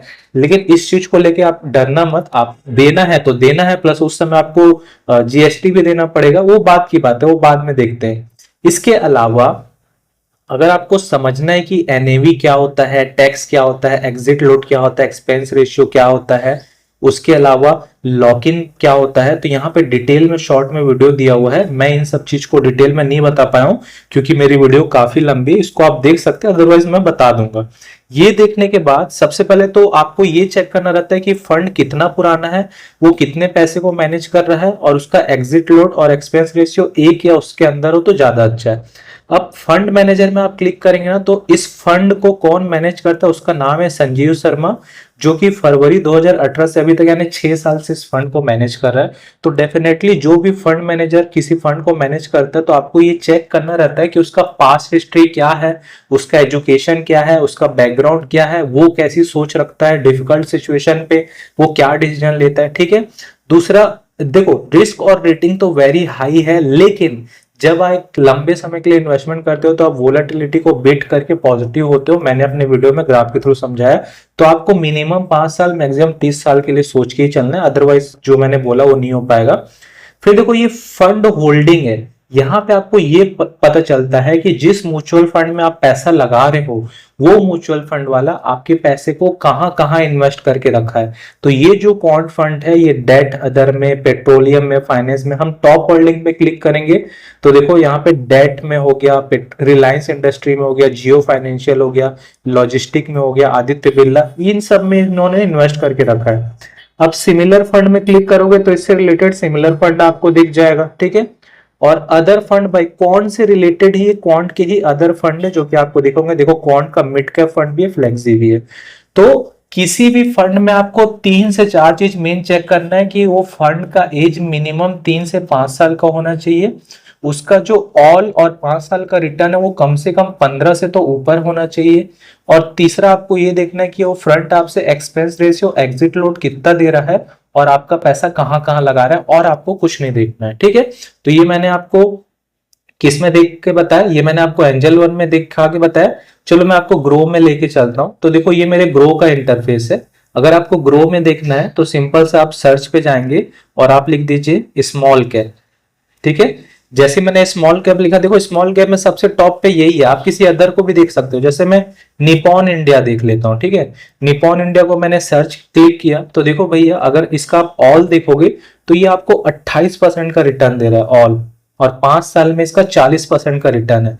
तो ये आपके लिए बहुत अच्छी बात है। रेटिंग भी इसका 5% है, बहुत अच्छी बात है। ठीक है।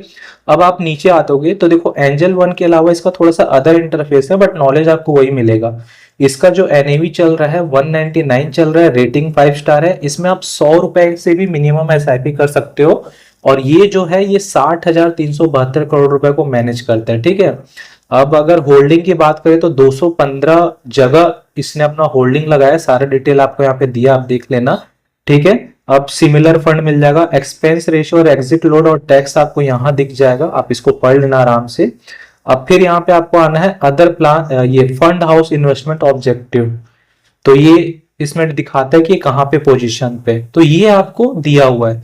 तो अभी तो आप ये समझ गए कि आप किसी भी फंड को कैसे देखेंगे। जैसे वापस से मैं एंजल वन में देखता हूं।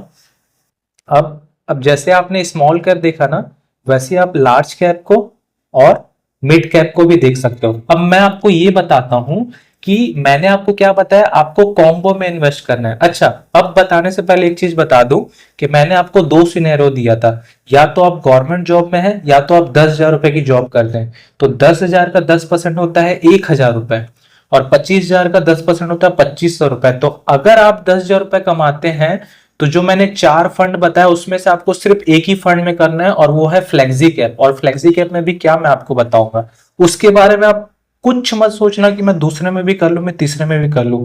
हमेशा 10% इन्वेस्ट करो, और ये सोचो कि मैंने 10% खर्च कर दिया। और जो 2,500 रुपए महीना बचा रहे हैं, यानी जो 25,000 रुपए महीना कमा रहे हैं, आपको क्या करना है, 1,000 रुपए डालना है आपको फ्लेक्सी कैप में, 1,000 रुपए डालना है आपको large cap plus index fund में, सॉरी 500, दूसरा 500 डालना है आपको मिड कैप प्लस इंडेक्स में, और तीसरा 500 आपको डालना है स्मॉल कैप प्लस इंडेक्स में। तो इस तरीके से आपका 2,500 रुपए भी हो गया, और ओवरऑल आपकी सॉलिड स्टेटमेंट हो गई। चलो अब मैं आपको ये बताता हूं कि स्मॉल कैप प्लस इंडेक्स को आप कैसे आइडेंटिफाई करोगे। तो आपको पता है स्मॉल कैप में शेयर मार्केट की टॉप 250 कंपनी आती है। ठीक है। तो आपको क्या करना है, सिर्फ 250 लिख देना है।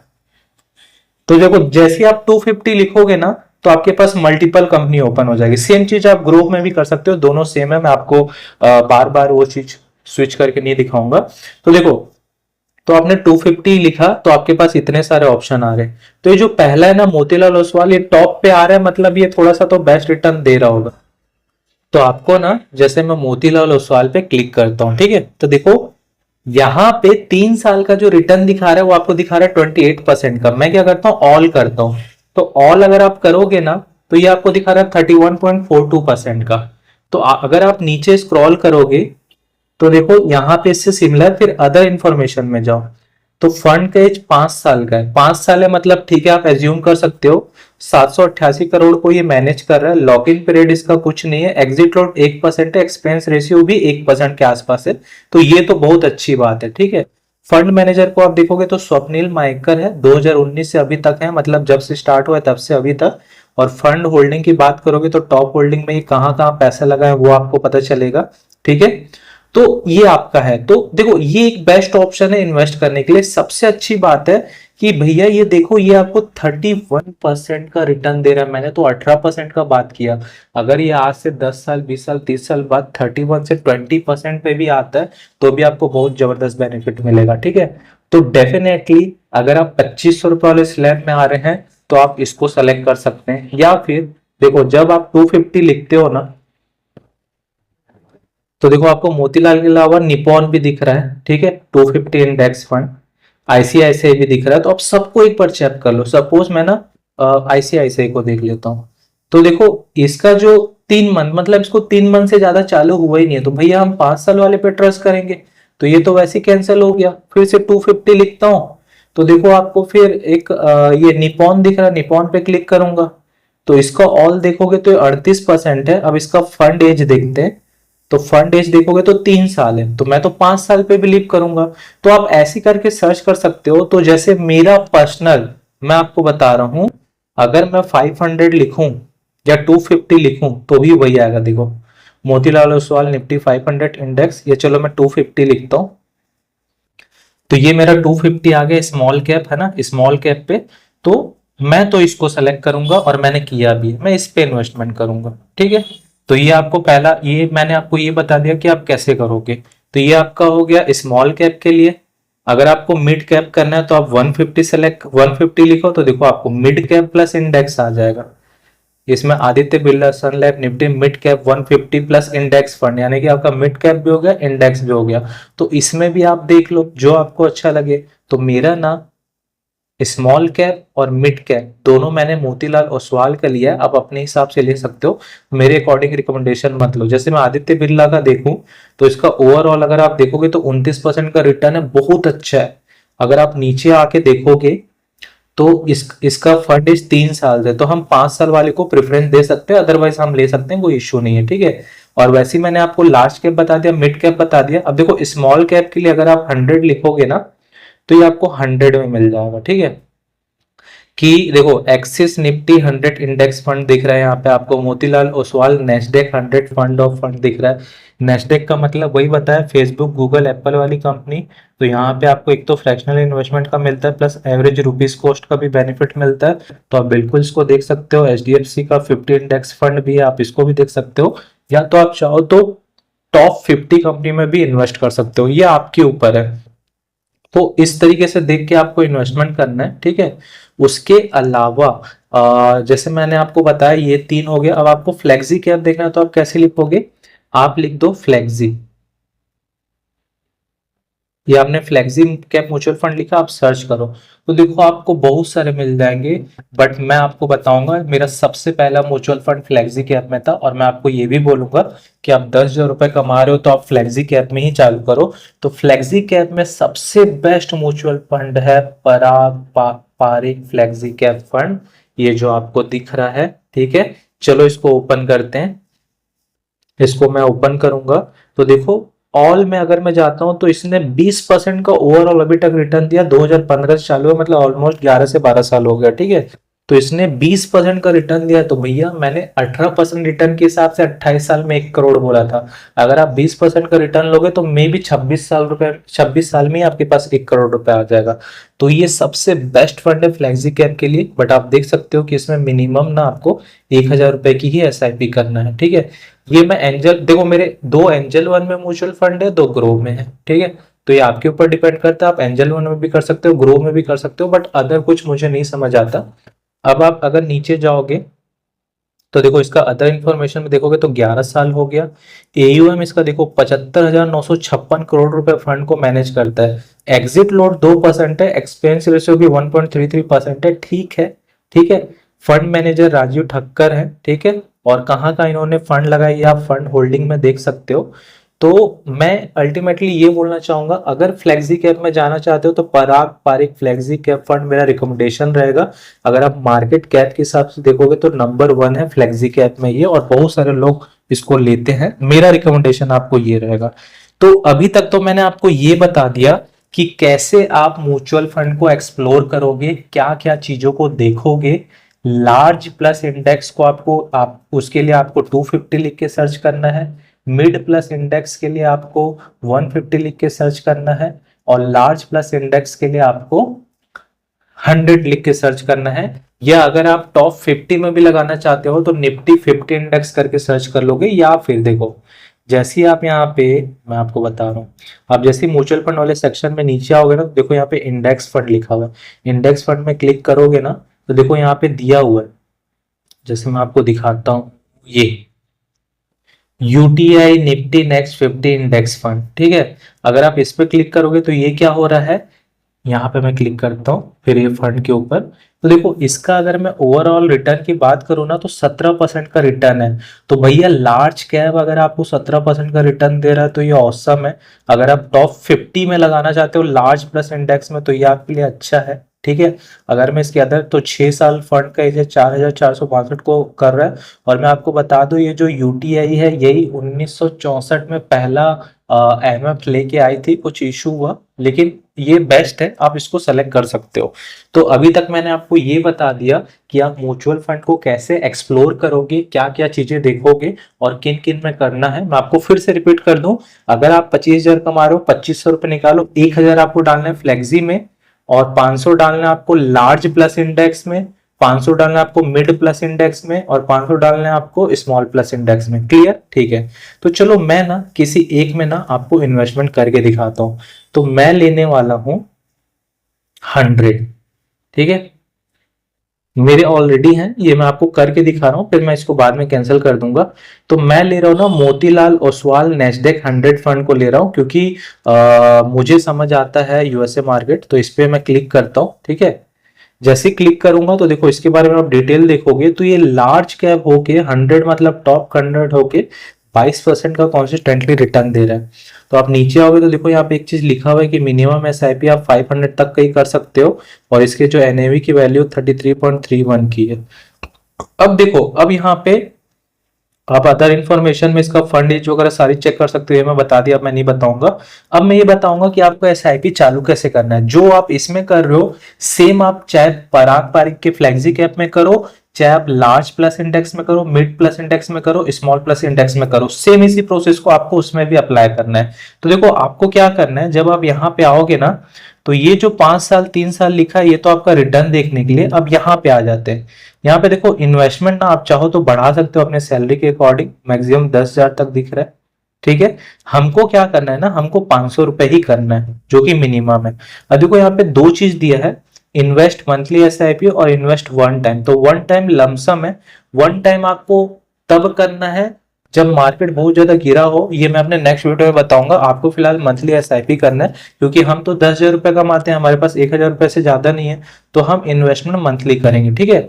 अब देखो ये जो सेक्शन दिया आपको 6 मंथ 1 साल या, तो यहाँ पे ये मत सोचना 5 साल पे क्लिक कर दिया तो ये 5 साल के लिए हो गया, 3 साल पे सेलेक्ट। ये आपको ये दिखा रहा है कि 5 साल में आपका पैसा कितना होगा और गेन कितना होगा, इससे अपने को मतलब नहीं है, ठीक है। इतना करने के बाद आपको बस 500 सेलेक्ट करना है। इन्वेस्टमेंट करने के बाद आपको इन्वेस्ट नाउ पे सिंपल सा क्लिक करना है। जैसे आप इन्वेस्ट नाउ पे क्लिक करेंगे तो देखो यहाँ पे आपका फंड, बैक करता हूं मैं, तो यहाँ पे देखो आपका फंड दिखा रहा है, ठीक है, और यहाँ पे दिखा रहा है 20,887 पीपल इन्वेस्ट किए इसमें। अब यहाँ पे SIP दिख रहा है, वन टाइम भी दिख रहा है, तो आपको SIP में रहने देना। अमाउंट आपका 500 है। अब देखो यहाँ पे आपको दिख रहा है फर्स्ट ऑफ एवरी मंथ, ठीक है, और यहाँ पे आपका पेमेंट सिस्टम दिख रहा है, आप जिस भी पेमेंट मोड को यूज करना चाहते हो। तो आपको क्या करना है ना, आप यहाँ पे मंथ पे क्लिक करके आप जिस भी डेट में ले, मैं आपको ये रिकमेंड करूंगा, अगर आपकी सैलरी 30 को आती है तो आप 5 तारीख सेलेक्ट करो। उसका रीजन ये है, कई बार सैलरी आने में आगे पीछे लेट होता है, या कई बार 1 तारीख को आप रखोगे सैलरी नहीं आया तो आपका बाउंस हो जाएगा, तो कोई मतलब नहीं। तो आप थोड़ा 2-4 दिन एक्स्ट्रा लेके रखो, 5 तारीख को लेके रखो। बाकी अगर आपकी सैलरी 10 को आती है तो आप 15 ले सकते हो, ये आपकी मर्जी है। आपको लगता है आपके पास 1,000 रुपए का कोई दिक्कत नहीं है, एनी टाइम अकाउंट में पड़ा रहता है, तो अपने हिसाब से कोई भी डेट रख सकते हो, ऐसा कोई इश्यू नहीं है, ठीक है। डेट आपने रख लिया, ठीक है। डेट रखने के बाद जैसे मैं ना 5 तारीख सेलेक्ट कर लेता हूँ, मैंने 5 तारीख सेलेक्ट किया। 5 तारीख सेलेक्ट करने के बाद आपको क्या करना है, आप यहाँ से पेमेंट मोड सेलेक्ट कर सकते हो कि आपको गूगल पे से करना है, अपने SBI के उससे करना है, पेटीएम से करना है, किससे करना है, आप जिससे भी सेलेक्ट कर सकते हो, ठीक है। तो मैं क्या करता हूँ ना, मैं ना यहाँ पे आपको पेमेंट कर देता हूँ। पेमेंट करने के बाद का इंटरफेस दिखाता हूँ, आप पेमेंट तो कर सकते हो, ठीक है। तो जैसे ही आपका पेमेंट हो जाएगा, देखो आपके पास इस टाइप का इंटरफेस आ जाएगा, ठीक है। आपको ऑर्डर स्टेटस दिखाएगा, पेमेंट प्रोसेस दिखाएगा। ऑर्डर ये आपका कुछ समय लगता है प्रोसेस होने के लिए। ऑटो पे एनेबल्ड फॉर SIP पेमेंट। देखो ये जो सेक्शन है ना ऑटो पे, ये कई बार क्या होता है एनेबल नहीं होता है, तो यहाँ पे आपको एक ऑप्शन आ जाता है सेट ऑटो पे। क्योंकि मैंने ऑलरेडी SIP करके रखा है म्यूचुअल फंड में, तो ये मेरा ऑलरेडी ऑटो पे एनेबल्ड है। तो अगर आपका एनेबल्ड ना हो तो सिंपल से उस पर क्लिक करना है। आपको अपना या तो डेबिट कार्ड का डिटेल पिन डाल के या नेट बैंकिंग यूज करके उसको आप ऑटो पे कर दोगे, तो बाय डिफॉल्ट आपके अकाउंट से पैसे कटने लग जाएंगे, ठीक है। ये होने के बाद आप कुछ नहीं करना है, सिंपल सा कट पे क्लिक कर देना है। अब क्या होना है, अगर आपको देखना है तो देखो ये मैंने एक बार मेरा पेमेंट फेल हो गया था, इसलिए 2 बार प्रोसेस दिखा रहा है। अब सिंपल सा ना आप होम में चले जाओ, ठीक है। अब देखो यहाँ पे जो म्यूचुअल फंड में आप जाओगे तो ये एक सेक्शन दिख रहा है, ठीक है। यहाँ पे एक म्यूचुअल फंड है हमारा पुराना, जो कि 31% का रिटर्न है। जब आप इस पे क्लिक करोगे तो आपको पूरा डिटेल दिखा जाएगा, मोतीलाल ओसवाल का भी। और मेरा आपसे एक रिक्वेस्ट है कि मिनिमम 6 महीने या साल भर तो आप भूल जाना, आपको आपका पोर्टफोलियो माइनस दिख सकता है। आपका एम रखना है, आपको 28 साल का 1 करोड़ रुपए बनाना है अपने पैसे को। तो आपको 6 महीने में साल में एक बार देखना है, बस छोड़ देना और भूल जाना है, ठीक है। सेम इंटरफेस कैसे देखते हैं ग्रो में, मैं आपको ये बता देता हूँ, ठीक है। तो अगर इसी चीज को आपको ग्रो में देखना है ना, तो ये आपको ग्रो खोल के क्या करना है, ये जो म्यूचुअल फंड का सेक्शन है इसमें आपको क्लिक करना है, और ये जो डैशबोर्ड दिख रहा है इस डैशबोर्ड में आप जाएंगे तो आप अपने इन्वेस्ट किए हुए फंड को देख सकते हैं, ठीक है। तो उम्मीद करता हूं कि SIP कैसे करना है, SIP कैसे सर्च करना है, ये आपको समझ आया होगा। अगर आपका कोई भी डाउट हो तो आप मुझे नीचे कमेंट कर सकते हैं। Thank you. तो कैसा लगा, उम्मीद करता हूं कि आप म्यूचुअल फंड को देखना, उसे एनालिसिस करना और कैसे स्टार्ट करना है ये सीख गए होंगे, ठीक है। चलो अब देखो, जिन लोगों को ना सिर्फ म्यूचुअल फंड स्टार्ट करने से मतलब था, उनको 18% रिटर्न से मतलब था, मैंने बता दिया है, ठीक है। तो वो चाहे तो यहाँ पे वीडियो को स्किप कर सकते हैं। बट अगर आप ये जानना चाहते हैं कि आज से 25 साल 28 साल या 30 साल बाद कैसे आप हर महीने का 1 लाख रुपए बिना कुछ किए कमा पाएंगे, क्या आपको नहीं करना है, क्या आपको करना है, तो आप मुझे थोड़ा सा और समय दीजिए। यकीन मान रहा हूं इस नॉलेज को जानने के बाद ना आपको आज रात में एक सुकून की नींद आएगी और आप बोलोगे कि हाँ मैं भी कुछ कर सकता हूं। चलो तो जानते हैं। तो देखो मैंने आपको यहाँ पे लिखा था म्यूचुअल फंड वॉट यानी क्या होता है, ये तो मैंने बता दिया। वाई यानी क्यों करना है, वेन यानी कब करना है, हाउ यानी कैसे करना है, और क्या करना है या क्या नहीं करना है। तो इन सबको मैं आपको एक साथ बता रहा हूं, ठीक है। देखो सबसे पहला पॉइंट, आपको म्यूचुअल फंड इसीलिए करना है क्योंकि आप 10,000 रुपए महीना कमाते हो, ठीक है। अगर आप एक अमीर फैमिली में पैदा नहीं हुए हो या आप एक करोड़पति नहीं हुए हो, आपका कोई बिजनेस नहीं है, इसलिए आपको म्यूचुअल फंड करना है। अब देखो कई लोग बोलेंगे सर आप 28 साल की बात कर रहे हो, क्या होता है 28 साल में। मैं आपको ये बोलता हूं कि आप अभी क्या कर रहे हो। मुझे एक बात बताना, मेरी एज अभी 30 साल है, ठीक है। और चलो मैं मानता हूं कि आपकी एज 30 साल हो गया, चलो आपकी एज 25 साल है, आप 20 साल की एज से कमाना चालू किए हो, आप 10,000 रुपए भी महीना कमाते हो, आज 25 साल है, आपने 5 साल काम किया, 5 साल में क्या आपने 5 लाख रुपए सेविंग किया? क्या आपके पास इमरजेंसी फंड में 5 लाख रुपए है? आप बोलोगे नहीं है। क्यों नहीं? अगर मैं बोलूं कि क्या इस 5 साल में आपने फोन कितने बार बदला? आप बोलोगे भैया मैंने तो 5 बार बदला, मैंने हर साल में बदला। मैंने एप्पल का आईफोन लिया, मैंने वन प्लस भी लिया, मैंने सोनी भी लिया, मैंने सैमसंग का S24 अल्ट्रा भी ले लिया, जो कि एक एक 1.5 लाख का है, 10,000 रुपए की मंथली सैलरी से। तब तो आप नहीं सोचे। ठीक है, तो बात ऐसा है कि देखो 10,000 में जो मैंने 10% बोला ना, 1,000 रुपए वो कुछ भी नहीं है। आप ना अपने दोस्त लोगों के साथ बैठ के पार्टी कर लेते होगे, आप मूवी देख लेते होगे, आप कहीं खाने बैठ जाते होगे, आप अपने लिए नए जूते लेते हो, आप अपने लिए नए कपड़े लेते होगे।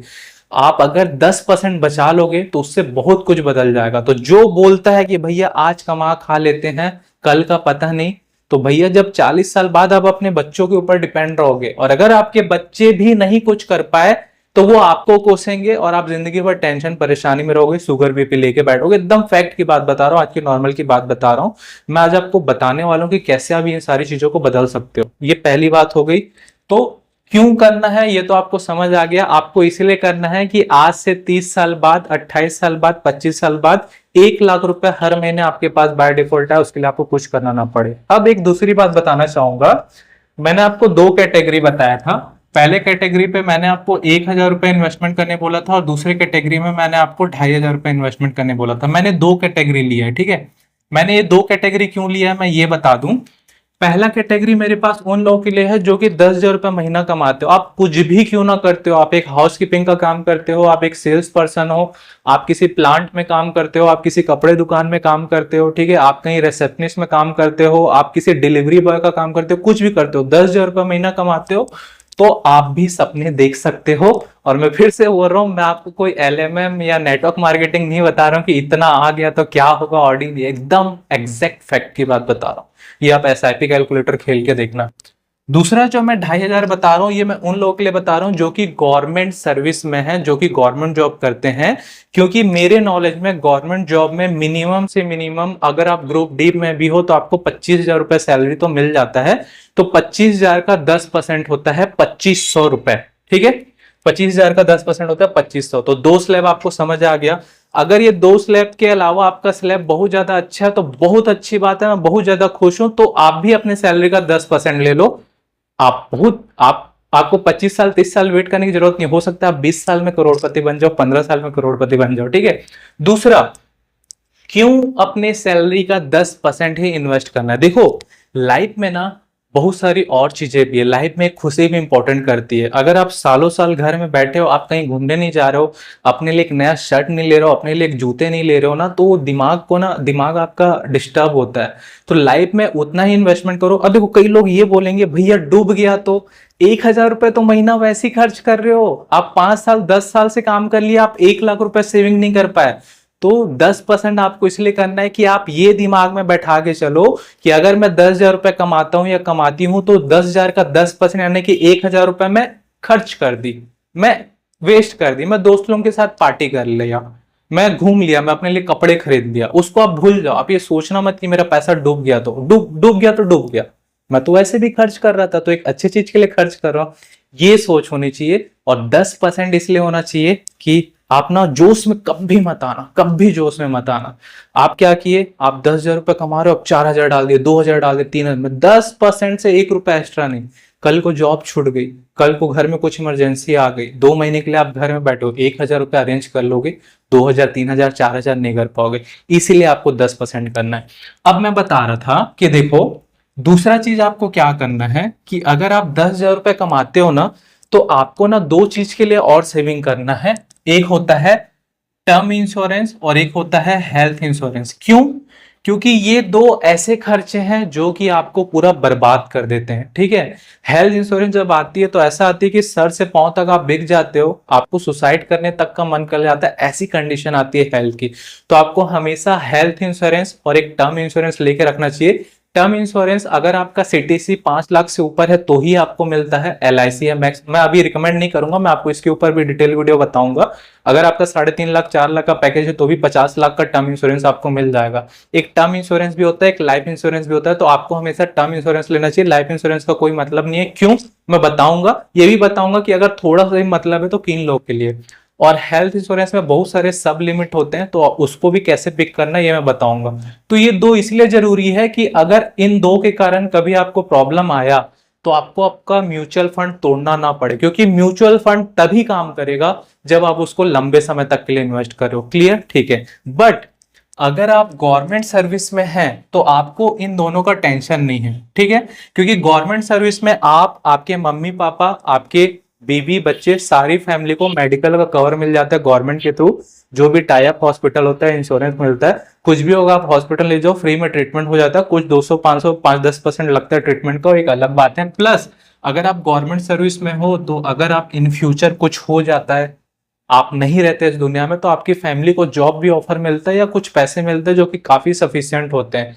और एक बेनिफिट है कि बाय द वे आपका कुछ एक्सीडेंट हो गया, कुछ हो गया, आपको 1 महीना 2 महीने या साल साल भी घर में बैठना रहा तो आपको पैसे आते रहते हैं। तो ये सब कुछ बेनिफिट है। तो जो गवर्नमेंट सर्विस में है ना, उनको ये टर्म इंश्योरेंस और हेल्थ इंश्योरेंस के बारे में सोचने की जरूरत नहीं है। लेकिन हाँ, अगर आप 10,000 रुपये महीना कमाते हो तो आपको सोचना है। आप बोलोगे मेरे पास तो आयुष्मान कार्ड है जिसमें 5 लाख रुपए मिलता है। भाई एक सब लिमिट नाम की चीज होती है, ठीक है। वो सब लिमिट ना आपको कैसे खाएगी आपको नहीं समझ आएगा, आपको बताऊंगा बाद में। वो ठीक है। उससे अच्छा है हेल्दी रहो, खुश रहो, मस्त रहो, ठीक है।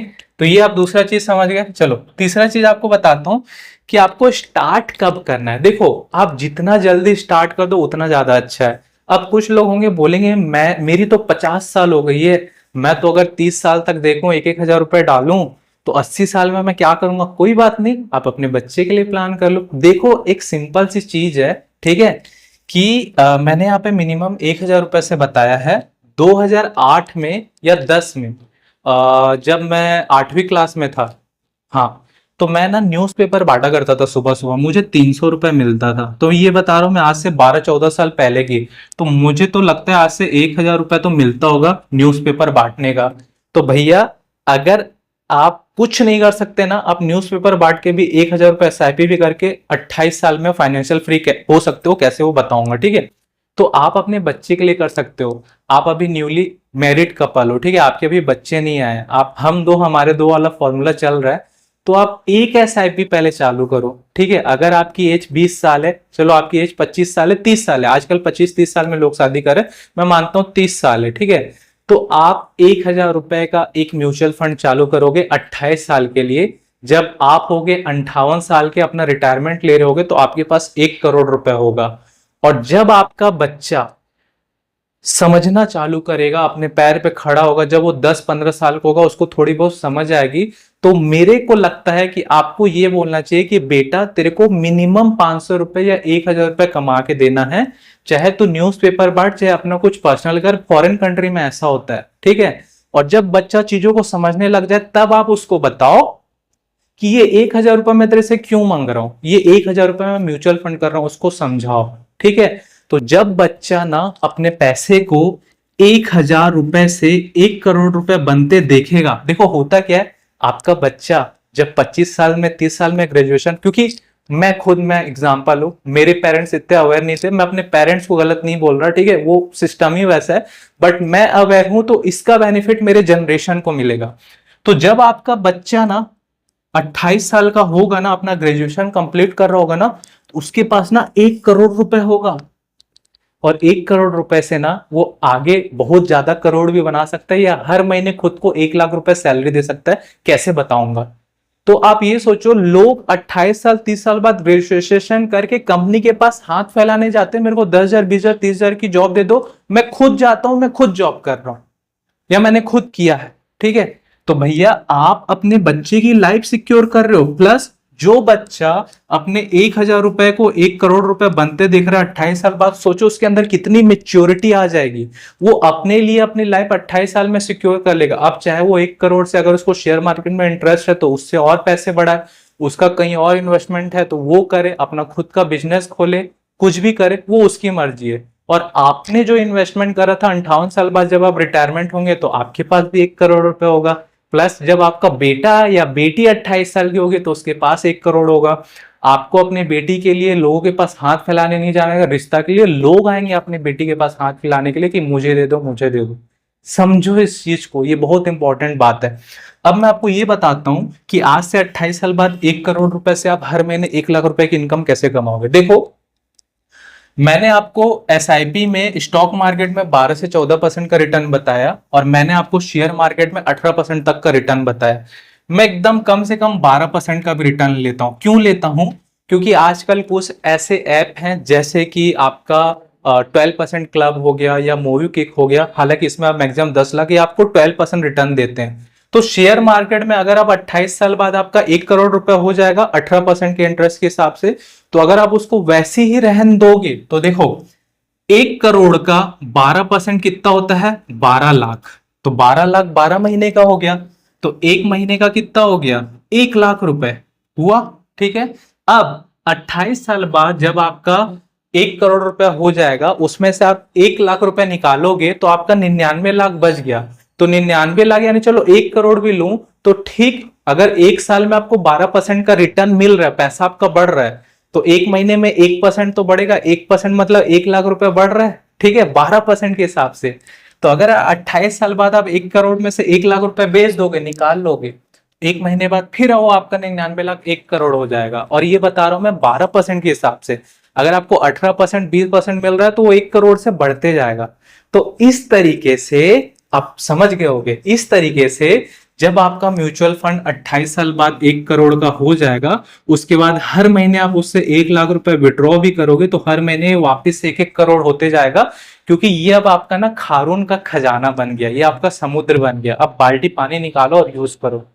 ये पावर है म्यूचुअल फंड का। ठीक है, तो अगर आप आज से चालू करते हो तो ना सिर्फ आप अपने रिटायरमेंट का प्लान कर सकते हो, आप एक अपने बच्चे को मेच्योर बना सकते हो और उसको फाइनेंशियल फ्री बना सकते हो, उसको जॉब का धक्का नहीं खाना पड़ेगा। ठीक है, नेक्स्ट आपको क्या काम करना है, कोई चाहे कितना भी बोल दे, आपको अपना म्यूचुअल फंड कभी नहीं तोड़ना है। सब म्यूचुअल फंड आपके लिए 28 साल बाद एक समुद्र का काम तभी करेगा जब आप उसको 28 साल तक कंटिन्यू करोगे।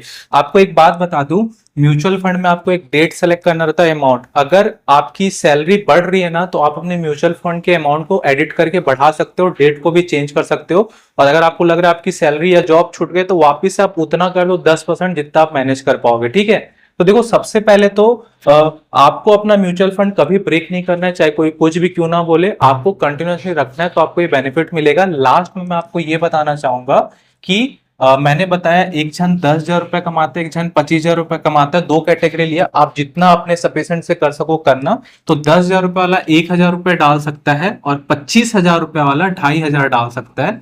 तो जैसा कि मैंने आपको 4 फंड बताया कि हम इस 4 में इन्वेस्ट करेंगे, तो अगर आप 10,000 रुपए कमाते हो, आप मत कंफ्यूज हो, मत लालच करो। मैं बता रहा हूं, आप फ्लेक्सी कैप फंड जो है इसमें 1,000 रुपए आंख बंद करके डाल दो। आपको पता है इसका ये 13 साल से फंड काम कर रहा है और इसका एवरेज 22% का रिटर्न है। मैं तो आपको सिर्फ 18% के रिटर्न से बताया। आप एसआईपी कैलकुलेटर में 22 भी नहीं 20 ले लेना तो आप 26 साल में 1 करोड़ रुपए बना लोगे। तो अगर आप 10,000 रुपए कमाते हो तो आपको इन 4 में से कोई भी एक ले लो। तो अगर आप 10,000 रुपए कमाते हो तो मैं जो यूज किया था, मैंने जब स्टार्ट किया था, मैं आपको हाईली रिकमेंड करूंगा कि आप एक फ्लेक्सी कैप ले लो। बस जब आपकी सैलरी 20,000 30,000 40,000 हो जाएगी तब आप सोचना कि बाकी तीनों इंडेक्स फंड में भी मैं 1,000 रुपए डाल दूं। बट अभी अगर आप 1,000 रुपए बचा पाते हो तो ये, अगर जो गवर्नमेंट में जॉब करते हैं जिनकी 25,000 सैलरी है तो 2,500 बचाते हैं, तो आपको क्या करना है, आपको 4 म्यूचुअल फंड चालू करना जिससे आप पूरे म्यूचुअल फंड को कवर कर लोगे। ठीक है, आपको 1,000 डालना है फ्लेक्सी में, 500 रुपए डालना है स्मॉल और इंडेक्स के कॉम्बो में, 500 डालना है आपको मिड कैप और इंडेक्स के कॉम्बो में, और 500 डालना है आपको लार्ज कैप और इंडेक्स के कॉम्बो में।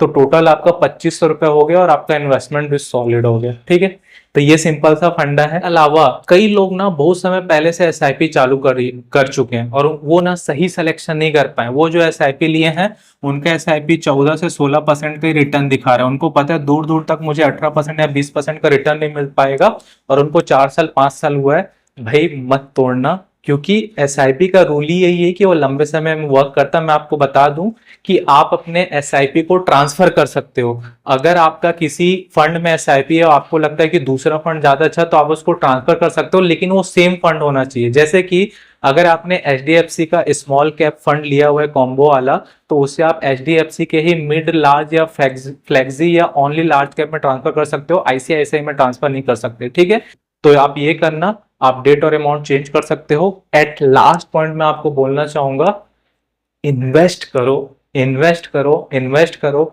आज आपका क्या साल है मुझे नहीं पता। देखो, मैं आज 30 साल का हूं, मैंने 4 म्यूचुअल फंड लेके रखे हैं। जो मैंने 4 बताई, यही 4 कॉम्बो मैंने लेके रखा है। ठीक है, एक मैंने खुद के लिए लेके रखा है, एक मैंने अपनी वाइफ के लिए लेके रखा है, एक मेरी 8 महीने की बेटी है, ठीक है, पलक नाम है उसका, एक मैंने उसके लिए लेके रखा है, एक मैंने अपने बेटे के लिए लेके रखा है, जो कि अभी आया नहीं है, इन फ्यूचर आएगा। बेटा है बेटी है मुझे कोई फर्क नहीं पड़ता। और एक मैंने लेके रखा है अपने मम्मी पापा के लिए, अगर मैं नहीं लाया तो मेरे मम्मी पापा के लिए।